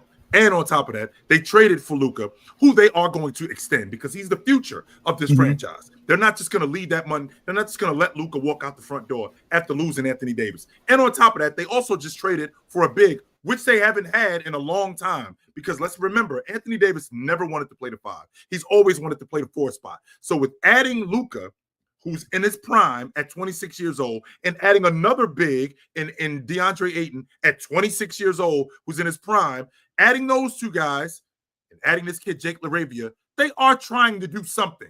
This isn't just them putting pieces together to appease James. No, they're trying to win. No, this is the piece Fluent. That's the piece Fluent. And the Laker fan base, that's not for James. If they were trying to win, they wouldn't have lost DFS. They lost DFS because they fumbled the bag. I don't think they could afford him. Let's be very clear. They haven't done anything. See, that's what I'm saying. Chill. You can't say that when you're trying to win. They haven't done anything in 5 years. Yes, you can because of what the new CBA is, Jay, and not only because what the new CBA is, what the second apron is. Because what the second apron is, that has teams thinking. Even when you are a big market, that has teams thinking differently about how they handling stuff. 100% that matters. No, say that again, Fluent. I didn't hear what you said, Fluent, though. I said they haven't done anything in the last 5 years to appease us Laker fans because we haven't been happy with anything they've done. That's what I'm saying. It's been window washing. It's been window dressing. It's been getting the Westbrooks, getting the Carmelo Anthony's, getting all trading of this. For Luka and window dressing, Jay. Really? That was luck. That was because Nico made a phone call that the Lakers didn't make. That was going on for a long time. And you get out of him. And you get out of Anthony Davis's contract with that. You get out of Anthony Davis' long extension contract that you gave him. But you have to pay Luka more though. They're gonna. Where is it? Show me the contract. I can't wait to see it happen. It's not out right now. Sure, it's not going to be here. He's not going to sign. If you think that they're going to lose Luka, Jay, you crazy, man. Again, the Lakers are cursed because what they did to the GOAT. There is a deadline. There is a deadline. They wasted his last 5-6 years of his career, his legacy. They could have won multiple championships, building a good roster for a championship, but they didn't want to do that because it costs to spend and win championships. But they weren't not spending. They were not doing right to get the championship team. They were not putting together a championship roster on purpose. That's because Rob isn't a good GM. No, that's because he did his job just like the GM on Cleveland Indians in Major League. His job was not to win. Yes, because that team. Listen, go ahead, Chill. That team that lost to the Denver Nuggets in the Western Conference Championship, you can't tell me that team wasn't built to win the NBA championship. Yes, they were. They ran into a buzzsaw in the Denver Nuggets. That was the problem. This was one of the better defensive teams in the game, one of the better offensive teams in the game. They stormed into the playoffs. They just ran into a buzzsaw, which was the Denver Nuggets and Joker. There's no way you're selling me that team wasn't trying to win. And let's be clear, them winning a couple more championships while spending the same amount of money, because it's not like they're under the cap. So spending the same amount of money and winning chips would increase the value of the franchise. And instead of getting 10 instead of 8, she could have got 12. She could have got 14. Not the money you have to spend to keep the players that are winning you these championships. That's the point. That's why you go get the Kendrick Nuns. They kept Alex Caruso. How much money would they have spent? Oh, you're talking about a long-term extension deal. You're talking about 4 or 5 years. That's what I'm saying. The Lakers not trying to do that. Caruso making? Huh? How much is Caruso making? Right now? On the books for 13. No, over the last 3 years. How much? You're talking about Caruso. I'm sorry. I thought you meant. Yeah, how much Caruso has been making over the last 3 years? You tell me. I don't know. But I know for a fact he got a good contract. Well, he got a good contract in Oklahoma City. He just signed up. That's what I'm saying. Because he's a good player. To pay these guys. That's now after he won the chip. That's what I'm saying. Hold on. But what he was under contract for the last few years in Chicago and then in OKC, and it was a pretty team. I'm going to pull it up because I don't know exactly, but a pretty team friendly deal, and so they could have kept him. They didn't have to move him then. Yeah, because he didn't win championships alongside the Lakers and LeBron James, which would have cost him more. No, I'm saying championships. But the lucky bubble championship that people say is like people say it's a lucky bubble championship for a team that they dismantled the next year, and then by 2022 got rid of all those guys. So within 2 years of a championship team, just like Boston's doing right now, after winning a championship 2 years later, you're dismantling the team. Why? Because you just sold. We are talking. This is a business here. The Lakers are not trying to win. If they weren't trying to win, then why did they win? Now I understand what you're talking about with in 2020 because they let Alex Caruso walk out the front door because they couldn't afford him. Same thing, and the same thing happened with Malik Monk. They ended up losing. He ended up going up to Sacramento for like $19 million. They ended up losing him. You end up. So if that's the case, Jay, then why extend Anthony Davis for the money you extended him for? Why keep paying? Why keep extending James for the money that you're extending him for? Also, why trade for Rui and then pay him? Why are you paying Austin Reeves the money? Who you got, by the way? Austin Reeves declined the deal, didn't he? No, that's this season. But that's what I'm saying. He's cheap. Austin Reeves has been the cheapest player on NBA roster right now. But he did sign an extension 2 years ago. He did do that. So why are you extending these guys if you're not serious about winning? You clearly aren't serious. None of those guys are winning you a championship. That's why you haven't won a championship. No, none of those guys. Okay, so let's go back. Let's go back to the championship. So now I have the details in front of me. Yes. When the time came, they had to make a decision: Alex Caruso or KCP. Correct? Well, they got rid of KCP and Caruso the same year, didn't it? Correct. The same offseason. Yes. They needed to keep one. That was the decision. Keep them both if you're trying to win. KCP was making 15. Caruso was making 2. Caruso leaves and gets 9. So that's a 17. If they get rid of the 17 and re-sign him at 9, they're still at a net 6 in better position. So they easily could have re-signed him for what he got in Chicago. Okay, but he had to game. You still have to sign Caruso, KCP. Caruso, KCP, Kuzma. They ended up trading KCP for Russ. That's what they did. All of that because they were not trying to hold on to a championship roster, which costs you money and puts you in the red. So why trade for Russ, who was making $40-something million, which was a lot? Because Russ' money was expiring, and you can move him. That's what again, window washing. No, he still was on the books for 2 more years. I don't like it. They're window washing. Chill. There's no reason to do because again, the extension isn't 2 years. The extension with Caruso, KCP, Kuzma is a 4 or 5. These are 4 years extension. These are young players looking for their money. I gotta move. I just wanted to say that's my take, and the only reason I came up here and said this because I believe you two gentlemen respect my take, and we can have this conversation in respect. So, which was great. Listen, I'll let you know right now. I'll let you know right now. Because I know he'll watch it in the morning. You just made Fluent Jr. very happy because he wants LeBron on his. Bring him up real quick before he goes to bed. Bring him here.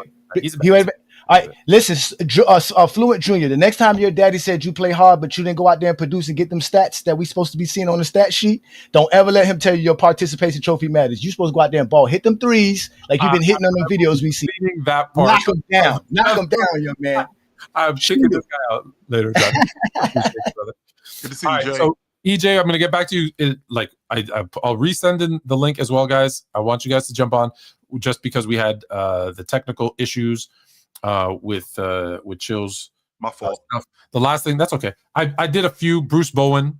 I talked about with the going to Denver. I think love him going. Brown, by the way, Bruce Brown back to Denver. Bruce Brown, sorry, yes, Bruce. I'm thinking of Bruce Bowen. I'm a little way too in the past there. Yes, Bruce Brown, Kevon Looney, leaving the Warriors, going to the Pelicans. Pelicans. I don't know what's happening. I'm trying to figure out what Joe D is doing there, Tone. I am. I'm trying to figure out what he's doing because I don't know if they're going to be the best or the youngest, but they're going to be the heaviest team in the league. He thinks that this crew is going to be a lot better than they are. To give up that unprotected one like next year or so, I'm like, yo, Joe D think that this crew going to be for real. I'm like, all right, let's find out. All right, Luke Cornett to the San Antonio Spurs. Love it. Love it. Do you think he's a backup, or do you think he's going to start next to? No, he's a backup. Yeah, he's definitely going to be a backup. But I think it's going to be good. I think it's going to be good for them. I think he's going to get them quality minutes at the backup spot, rebounder, finisher around the rim. Yeah, I definitely think he's going to do it. And Sacred, make sure that you tell everybody tomorrow when you on the panel, tell everybody that Mike came through here again yapping, but he didn't come through. And the link was in the chat. He did all the yapping that he said he was going to do. And he came through and he straight ran again. No. So nothing. Good on you, bro. Listen, no. Right here. Mike DeChump isn't getting any airtime. This is the last time I'm even going to say his name until he responds to his own message in TikTok in my DMs, giving me the dates and times that he's available. That's what we're waiting for. You're getting no airtime until you go and do that. No more. That's it. You done. We done. The best hair in the NBA, Clint Capella. Back to the Rockets. I like that. Yes. I do. Yeah, I do. The Rockets have done the wrong move and then every right move after that. The Rockets think they can win it. That's where they at right now. They think that they can win the whole thing. Is LeVert and Duncan Robinson enough to compensate for the loss of Dennis Schroeder, who went to the Kings, and Tim Hardaway Jr. and Malik Beasley? And Malik Beasley. Oh yeah, I forgot about Malik Beasley. And Malik Beasley. And maybe they were deep, so they might have to tighten up the rotation a little bit. But okay. So you got your long ball shooter in Duncan Robinson. He's gonna take over for losing Tim Hardaway. And Karis LeVert, that's Mike Beasley. That's replacing Beasley. Yeah, okay. He's gonna replace Beasley. All right. It's gonna be a shame because I won't get to see Tim Hardaway when I go to the Pistons game anymore. So what's up? What's up, Timmy? Timmy. Brooke Lopez to the Clippers. Okay. I don't like talking about the Clippers. Paper clips. What? Paper clips. Luka Garza to the Celtics. But we're not going to talk about the Celtics till like 2 years because they really blew it up, huh? Yeah, they did. They completely just. I didn't think they'd do it that fast. Put a stick of dynamite to that thing and blew it up, didn't they? Wow. You said it. You said it. Well, you said it though. You said they got to, and we agreed they got to keep Brown and Tatum together. Yes. And they did. And what they did was everybody else. We kept those two guys together, saying, "Hey, this year's going to be a throwaway year, kind of." They brought in a bunch of young, whatever guys, expiring contracts, short-term contract, and they're going to, like you said, they're going to have a ton of money next summer. Next summer, this time, we're going to be talking about, if they do it right, who the Celtics have brought in to go around Tatum and healthy Tatum and Brown.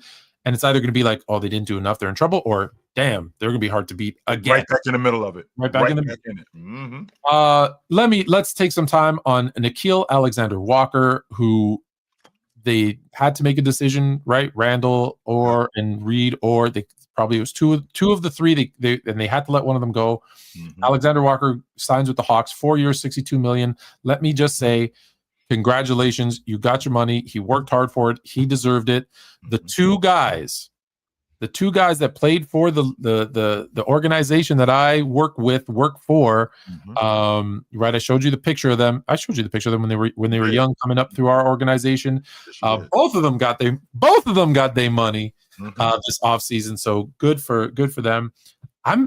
I tell you right now, I'm gonna enjoy watching this Hawks team this year. I'm gonna watch more Hawks games than I have in a very long time. I think they're a top 5 seed in the East, Tone. That's because number one. I think they're a top 4 seed in the East, Jay.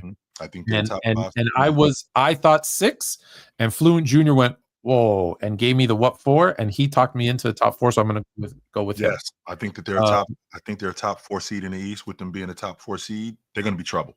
EJ, I promise you're going to be the first one up in 3 minutes, my guy. I apologize because of the technical issues. We're a little bit behind. Tyus Jones to the Magic, 1 year, $7 million.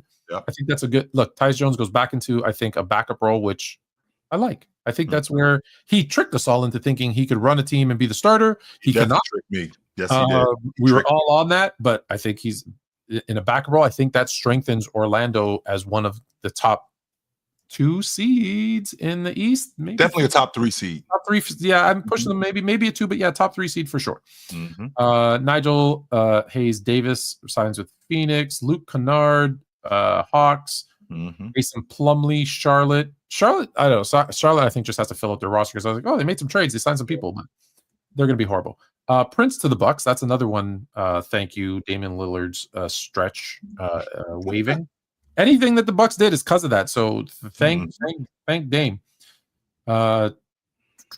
Gary Trent Jr. That's another one with the Bucks. We already talked about Gary Trent. SGA, I kind of alluded to a little bit. Got his contract extension, 4 years, $285 million. He took less dough too, by the way. He could have, because this is what he could have done, Tone. He could have waited. Why? Do you know why? Why? Because 285 million US is 450 Canadian. But that's a lot of dough. That's a lot of dough in Canada, no doubt about that. What did I skip?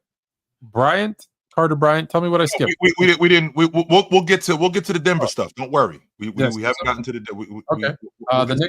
The Knicks signed. Why do I even try to? Yeah. Roshan Yabusele. Yabusele. Whatever.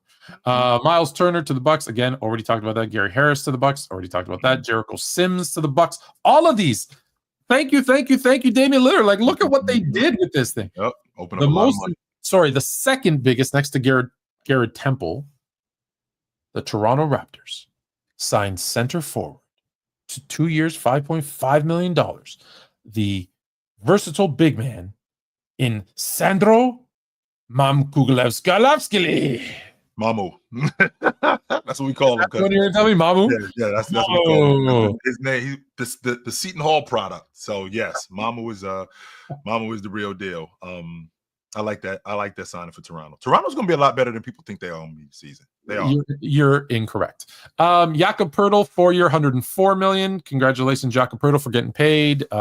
Shame on you. That's why. We're supposed to talk about Masai getting fired, but we're not going to have time. Josh Minton, Tim Hardaway to the Nuggets. Oh, that's a big time signing, by the way, Tone. Tim Hardaway to the Nuggets. Bagging Tim Hardaway to the Nuggets. I think he's going to play great off of Joker. I think he's going to be fantastic with them. No doubt about it. His job just got so much easier, and that's oh my goodness. All I got to do is knock down open shots. Yeah, that's it. He had to create and shoot over, always being guarded, double teamed on it. Like I saw him like in the corner with 2 guys on him, and he's like, there's not 2 seconds left on the clock, and he's got to shoot. This should be his breakout season. If there is a breakout season for a guy that's been in the league for a few years. What are we in, year 12 now with him? Yeah, I was gonna say, for a guy that, but I'm telling you, he's gonna have the easiest time of his life. That number, his 3-point percentage is gonna go up this year. I'm telling you right now, because he has not seen these many open shots that he's gonna see this the season. Nuggets made so many of the right decisions. We didn't talk about the trade of MPJ and Cam for Cam. That's a great move, and that's also the fact that MPJ's been hurt. So it's just they did a lot of things that I liked. The thing maybe you can straighten me out with this, Tone. The thing that I was in the dark about with MPJ and Cam, I was thinking, why didn't they do this deal in the middle of the season at the trade deadline? But what I found out was I think they saved something like like 14 or I'm sorry, like $17 million. Well, then that's why they did. Then you answered your own question. Yeah. I was in the dark about that. Like, wait a minute, what? This is the deal that you guys were talking about all year long. Why didn't you do this then? Well, if we wait till the summer, we save $17 million. Money has to work, man, and Yes. it's like, hey, maybe we could. And look, they had a shot. They took the champs 7 games, so they still had a shot. But I think, like I said, I think Denver is the team to beat in the West. And if they're not the team to beat in the West, they right next to Oklahoma City. Listen, I think they got better, and they took OKC to 7. So there you go. If Aaron Gordon didn't get hurt, we might be having a different conversation. If ifs and were wishes, we Drew Eubanks to the Kings. I don't care. Trey Mann to the Hornets. I don't care what they're doing. Spencer Dinwiddie. Spencer. I just need a job, Tone. That's what that is.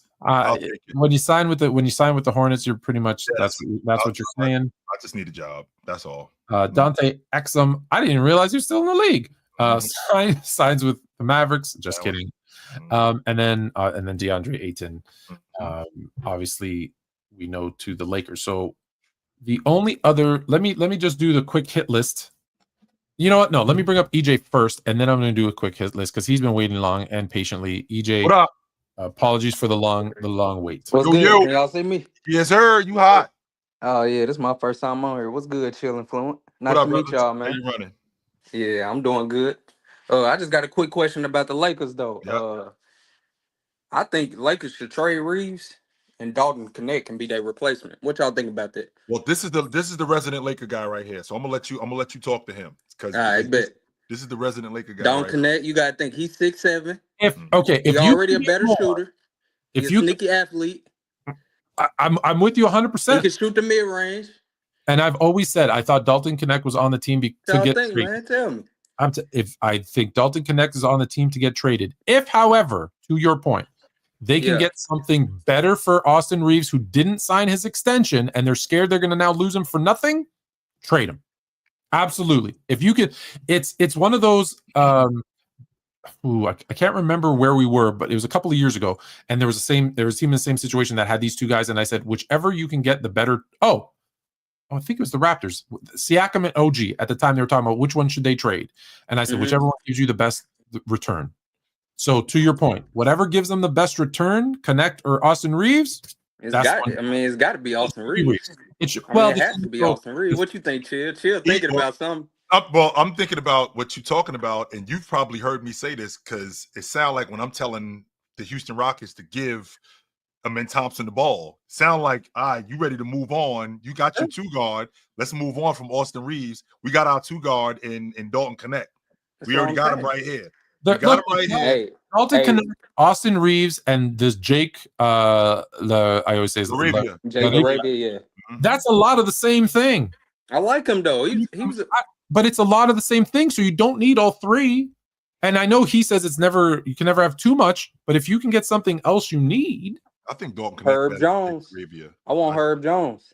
Herb Jones for Austin Reeves. Yes, sir. Call up Joe Dumars and check his temperature. Yeah, I knew Chill was gonna like that. Hey, that's all I wanted though, y'all. I gotta go grab me something to eat. I appreciate y'all, man. Good to talk to you, no doubt. Yeah, till next time. Yes, hey Tone, call up Joe Dumars and check. I don't hate it. I don't hate it. See how you feel about Herb Jones these days. I don't hate it. All right, let's go quick. So we talked about NBA free agency, all of the free agent signings. Yeah. We talked about a few of the trades. Any of the trades that we haven't talked about that you feel need to be. We talked about the Cam Johnson. We didn't talk about Gafford getting signed back to Dallas. I thought that was a big deal for them. Listen, I'll say the exact same thing I said when they got him halfway through last back when they got him. That's the exact kind of guy I want on my team. Tony, if you run down the league and you think about the teams in the league, is there a better front line than in Dallas? No. So in Cleveland with Mobley and I hate that. If healthy, no. Yeah, if healthy, that's what we're talking about. Like we're barring any health issues. With Cleveland, what they have with their double big lineup, with Orlando, with what they have with Paolo and France and Wendell Carter, is there a better front line in the NBA than what's going on in Dallas? No. Once they get their guards healthy, that team is going to be so dangerous. And to my point, that even though, thank you, the Lakers got the better player in the deal, getting Luka. Yeah. I told you, I think it actually made Dallas a better team, and I think you're going to see it this year, right? Injuries and some other things stopped them from us seeing it last year. I think you're going to see Dallas being a top 4 contending team. Had Irvin and Anthony Davis not gotten hurt, I think that they would have been right in the middle of it, Tone. They would have been right in it. They would have been right in. Thank you, context. They would have 100% been right in it. The other one, thank you, chat, because I did want to talk about that one too. Jonas Valanciunas. Yes. You have a guy now who can slide in and give Jokic minutes, like legit breaks. Well, Tone, what was their biggest problem? The biggest problem was the when depth. He came off the court, it was like you were playing a high school team. That was the biggest problem. It was their depth. Okay, so now I got Bruce Brown back. Okay, so I got my energy guy. He's healthy. I got him back.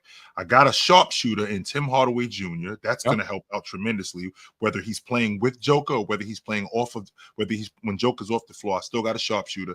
Now I got a competent backup big, because as much as I love DeAndre Jordan, he's long in the tooth, and he wasn't it.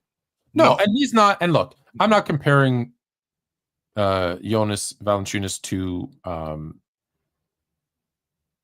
Joker. I'm not making it. No, but he is closer to what you're going to get from him than DeAndre Jordan, and that's not a knock to DeAndre Jordan. It's the team doesn't have to change everything they're doing because he can pass. He's not that kind of. He has gotten significantly better at his perimeter jump shot, and he can get up and down the court. Like, he can do enough for his 15-20 minutes a game that you're not going to have this big plummet. And that's why I said I think Denver did all the right moves. I think they're the team to beat in the West 100%. And they didn't give up, to get these guys, like all of them. They didn't give up so much that it's going to hurt them. I think it works out really well for them. I think so too. Coaching. So Mike Brown to the Knicks, we touched on briefly. I don't think that moves the needle. Do you think it moves the needle? It does, because it gives them a competent coach. But I mean, they had a competent coach. Yeah, they had a competent coach already. Not only did they have a competent coach, they also had good. I feel like they had a good nucleus, and I think all they had to do was just shore up that bench, and I feel like it would have forced Tibbs to change some of his ways. Like, Tibbs does play rotation guys, he just doesn't play them as much as we'd like for him to play. So because of that kind of throws a monkey wrench in what they do. But if now you got Jordan Clarkson, you got Miles, right? You got the Euro coming off the bench. I think that now gives Tibbs way more to work with than what he did in the past. Guys like Shamet, Shamet was viable, but I don't think that he was viable enough. Campaign, I do think that the Knicks, I think that they move away from him, and I think that they start moving toward another backup lead guard, and I think that that's where Mike Brown is going to expose that. I think Mike Brown is thought of as kind of a player's coach. He is.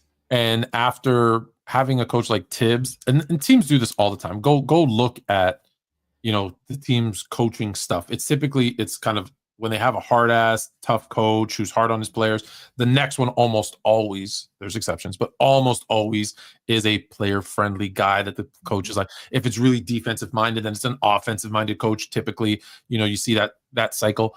But that's what I think this is there was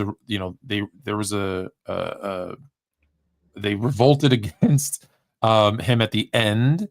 And it's like, okay, let's hire a guy who's a good coach, has a good history, good background, and is known as kind of a player-friendly coach. So, like I said, I don't think that it makes them. And yes, there's absolutely enough time for everybody. So that's. Oh, the last thing I want to talk before we bring in Jay Fernandez, who's going to talk about. We know what you're going to talk about. Is we did the draft. We did a 3-hour long show, you and I and Trista, and went through pick by pick by pick by pick. Covered the whole first round. The Trailblazers got bop, and when the Raptors made their pick, we all went, "What the hell?" And the next day, Masai Ujiri got fired.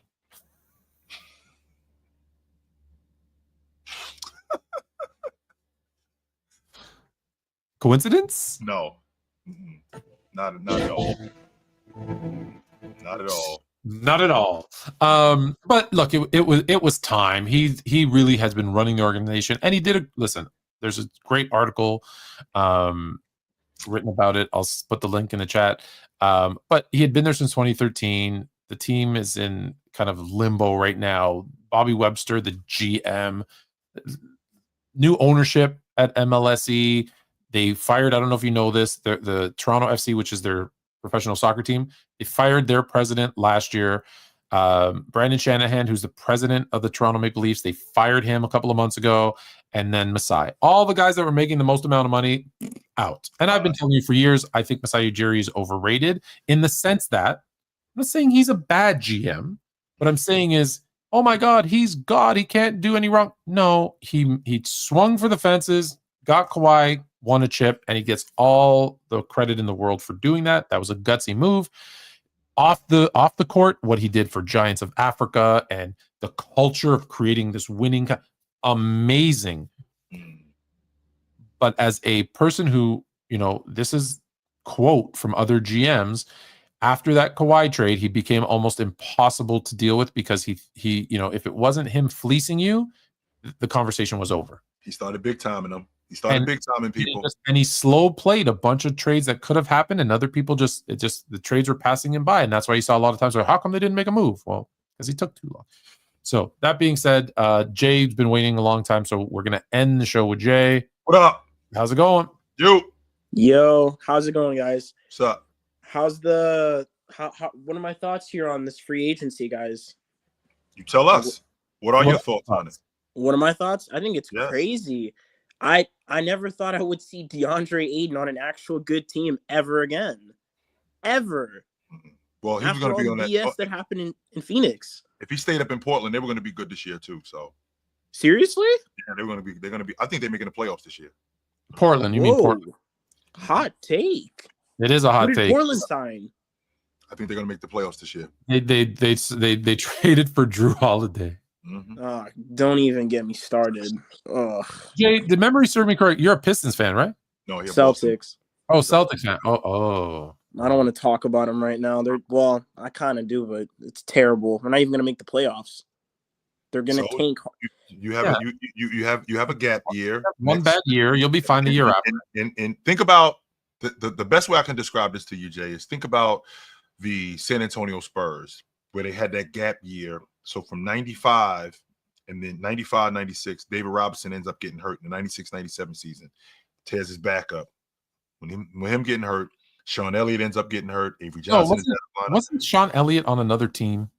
No, he was supposed to get traded. He was supposed to get traded to Houston, and he was supposed to get traded to Houston. Yeah, and it didn't go through. He was So they had to wait from 95 till 99 to finally get some crazy good success? No. So they made the playoffs in 95 and in 96, but then Dave Robinson, and not in 96, in the 96, 97 season, he got hurt. That helped them get a lottery pick. That lottery pick turned into Tim Duncan. And in the 96, 97 season, 97, 98 season, they ended up losing to Utah, who was the best team in the Western Conference. The very next year, they're right back at the mountaintop and they win the NBA championship. So I feel like you still got your core, which is Jason Tatum and Jaylen Brown. This draft coming up and this free agency coming up, because you're going to have a lot of money to spend. And knowing Brad Stevens, there's going to be some prospects that we don't know about that he's going to bag. I think you made a mistake in passing on this kid Kalkbrenner from Creighton. I think that's your 5-man. As much as I like Cater, that big kid from Creighton is your 5-man, and I think you passing on him was a mistake. But this gap year for the Celtics, Relax, brother. I promise you. It's gonna get better. Chill. I'm gonna have to watch Patriot games instead of watching Boston Celtic games. Chill. But does Boston have their first round pick next year? Yes, we do. Mm-hmm. So you're gonna get a high draft pick. You're gonna have money to spend. You guys are gonna be fine. And Jay, just to what I keep mixing up is that year he was in Detroit. Yes, that's the one because he was Spurs, Detroit, Spurs. Mm-hmm. And that's I keep thinking that was the year that Robinson was gone too. You're right, he was hurt. Yeah. So like now the only reports that seem to be seen now is that the Lakers are trying to get Dame. How's that going to work out? Well, the reason why he can sign for a vet minimum, but he's not going to play. Yeah, he's going to sign for a little bit. Either that or my boys are trying to get him too. But like, I'm assuming it'd be that gap year. He'll be 36 years old. This year is the gap year. The 25-26 season is the gap year. Next season he'll be back.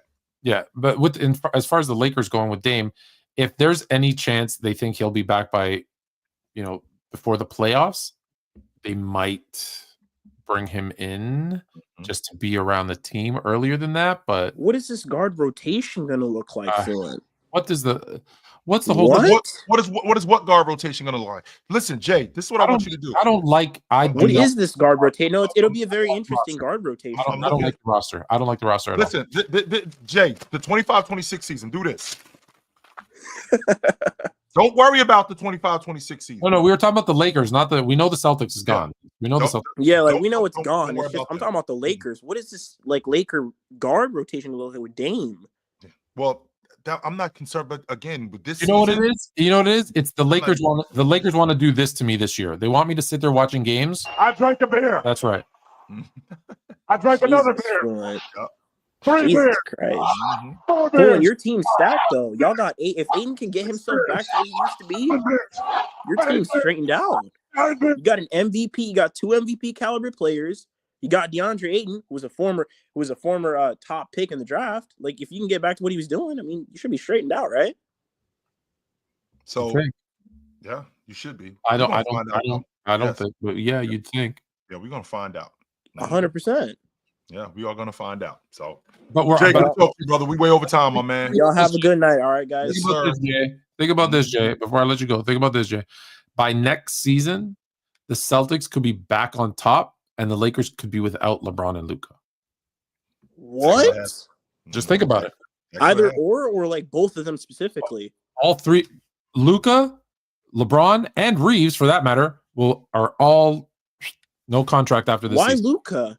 Because he's a free agent. Yeah, he comes off the books after next season. Yeah, he's got a player out after next season. Damn. So I'm not saying I doubt Jeannie leaves him out the building. There's no way she leaves him getting out the building. She's not the owner. She doesn't get to make that decision anymore. Damn. Yep. All right. Y'all are not as dumb as the Mavericks. Y'all are not going to let go of an MVP caliber player. Y'all are not as dumb as the Mavericks. No way. Not at all. Chill. I'm telling you, you think this Maverick team is going to end up being good, Chill. I'm telling you, they're fugazi. I'm telling you. Not. No, they are not. I'm telling y'all, they're fugazi. No, they are not. They're going to be really good. If they're healthy. Mm-hmm. AD, you love the big man. Anthony Davis is just putting a wall on your eyes, Chill, because of how amazing of a big man he is. I'm telling you, they're not going to be. They're not it, Chill. We'll see. Well, all right, guys. All right, brother. Good to talk to you. Yep. Good to talk to you. Tyson, just so you know, you said which spot are they taking? So I think Memphis. I think they're going to struggle next season. I think that the Kings are out, and those three between 7 and 10. I think Portland moves into that spot. So look, Jazz. Hold on, Jazz are going to stink. Yep. Memphis, Phoenix, Sacramento. Mm-hmm. Right there's 4. Who am I missing? So. And I think the Clippers are going to move down too. I don't think the Clippers are a top 5 seed next year. I don't. I think they move down. There's that leaves the other 10 teams.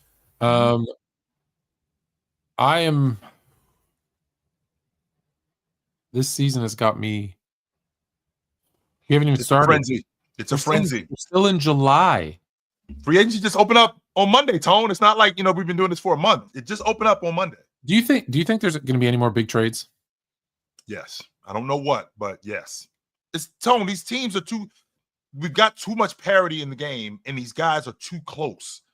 to just sit on their hands, to just not do anything. But that's part of the problem with parity, though, is everybody thinks they're good enough to win. So I don't want to trade my guy because I think I'm good enough. But the difference is not everybody's doing I think it's gonna be money. I think it's gonna be money. I don't think everybody's doing that, Tone, off the strength that we saw Denver. We saw Denver move off of their starter. Oh, okay. Right? Denver. Oh, yeah, but to get better in their eyes. But there's teams like Utah, which we all agree aren't going to be a good team, and they've got pieces that other guys could use, but they're not moving from them. That's why I'm sick of Danny Ainge, Dan. That reason right there, Tone. That's why I'm sick of Danny Ainge. I've had it with him, yo. I'm over Danny Ainge, man. Like, if I'm Toronto, I know I'm not winning. Move Scotty Barnes to a team that he can help. My man Penn is not trying to hear this. He's not at all. Penn's delusional. Tell him I said so. Scotty Barnes is not a number one on a championship contending team. He's not. That doesn't mean he's bad. It doesn't mean he's bad. It just means he's not the number one on a championship contending team. Let him tell it, boy. Scotty Barnes is the next coming of Scottie Pippen. Scottie Pippen wasn't good enough to be the number one player on a championship contending team. And Scottie Pippen was better than Scotty Barnes. Yes, he is. Yes, he is.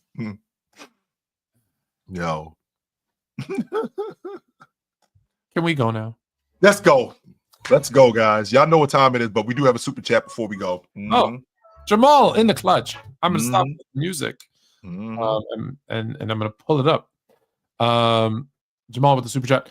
I think Zion and or Laurie gets traded by the deadline. I don't think Laurie's getting traded. Danny Ainge is smoking mirrors. I ain't buying it. Joe Dumas did not give up Zion. He did not give up that first round unprotected pick to move off of Zion unless he's getting something substantial for it. What about Laurie marketing for Zion? Losing Brandon Ingram? I don't know if I hate it. Yeah, I don't hate it. I don't hate it. Nope. I hate that we got to go, though. I do hate that we got to bounce, though. Back to the music. I do hate that we got to bounce, but you guys know where to find us at. Tonight was a different night. We'll be back to our regularly scheduled Tuesday nights. That's when you can find us, me and my man Tony Tone, right here on the Sports Fluent Network and the Chill Town Hoops Network. You can find us here. I'll see you guys soon. Until then, put on a suit, drink water, don't drink and drive. Hey, man, call your mother. When's the last time you talked to your mother? Call your mother. I'm gonna see my mother this weekend. Call your mother. We'll see you guys soon. But until then, take it light. Take it. Absolutely. This we go. That's not ridiculous to say.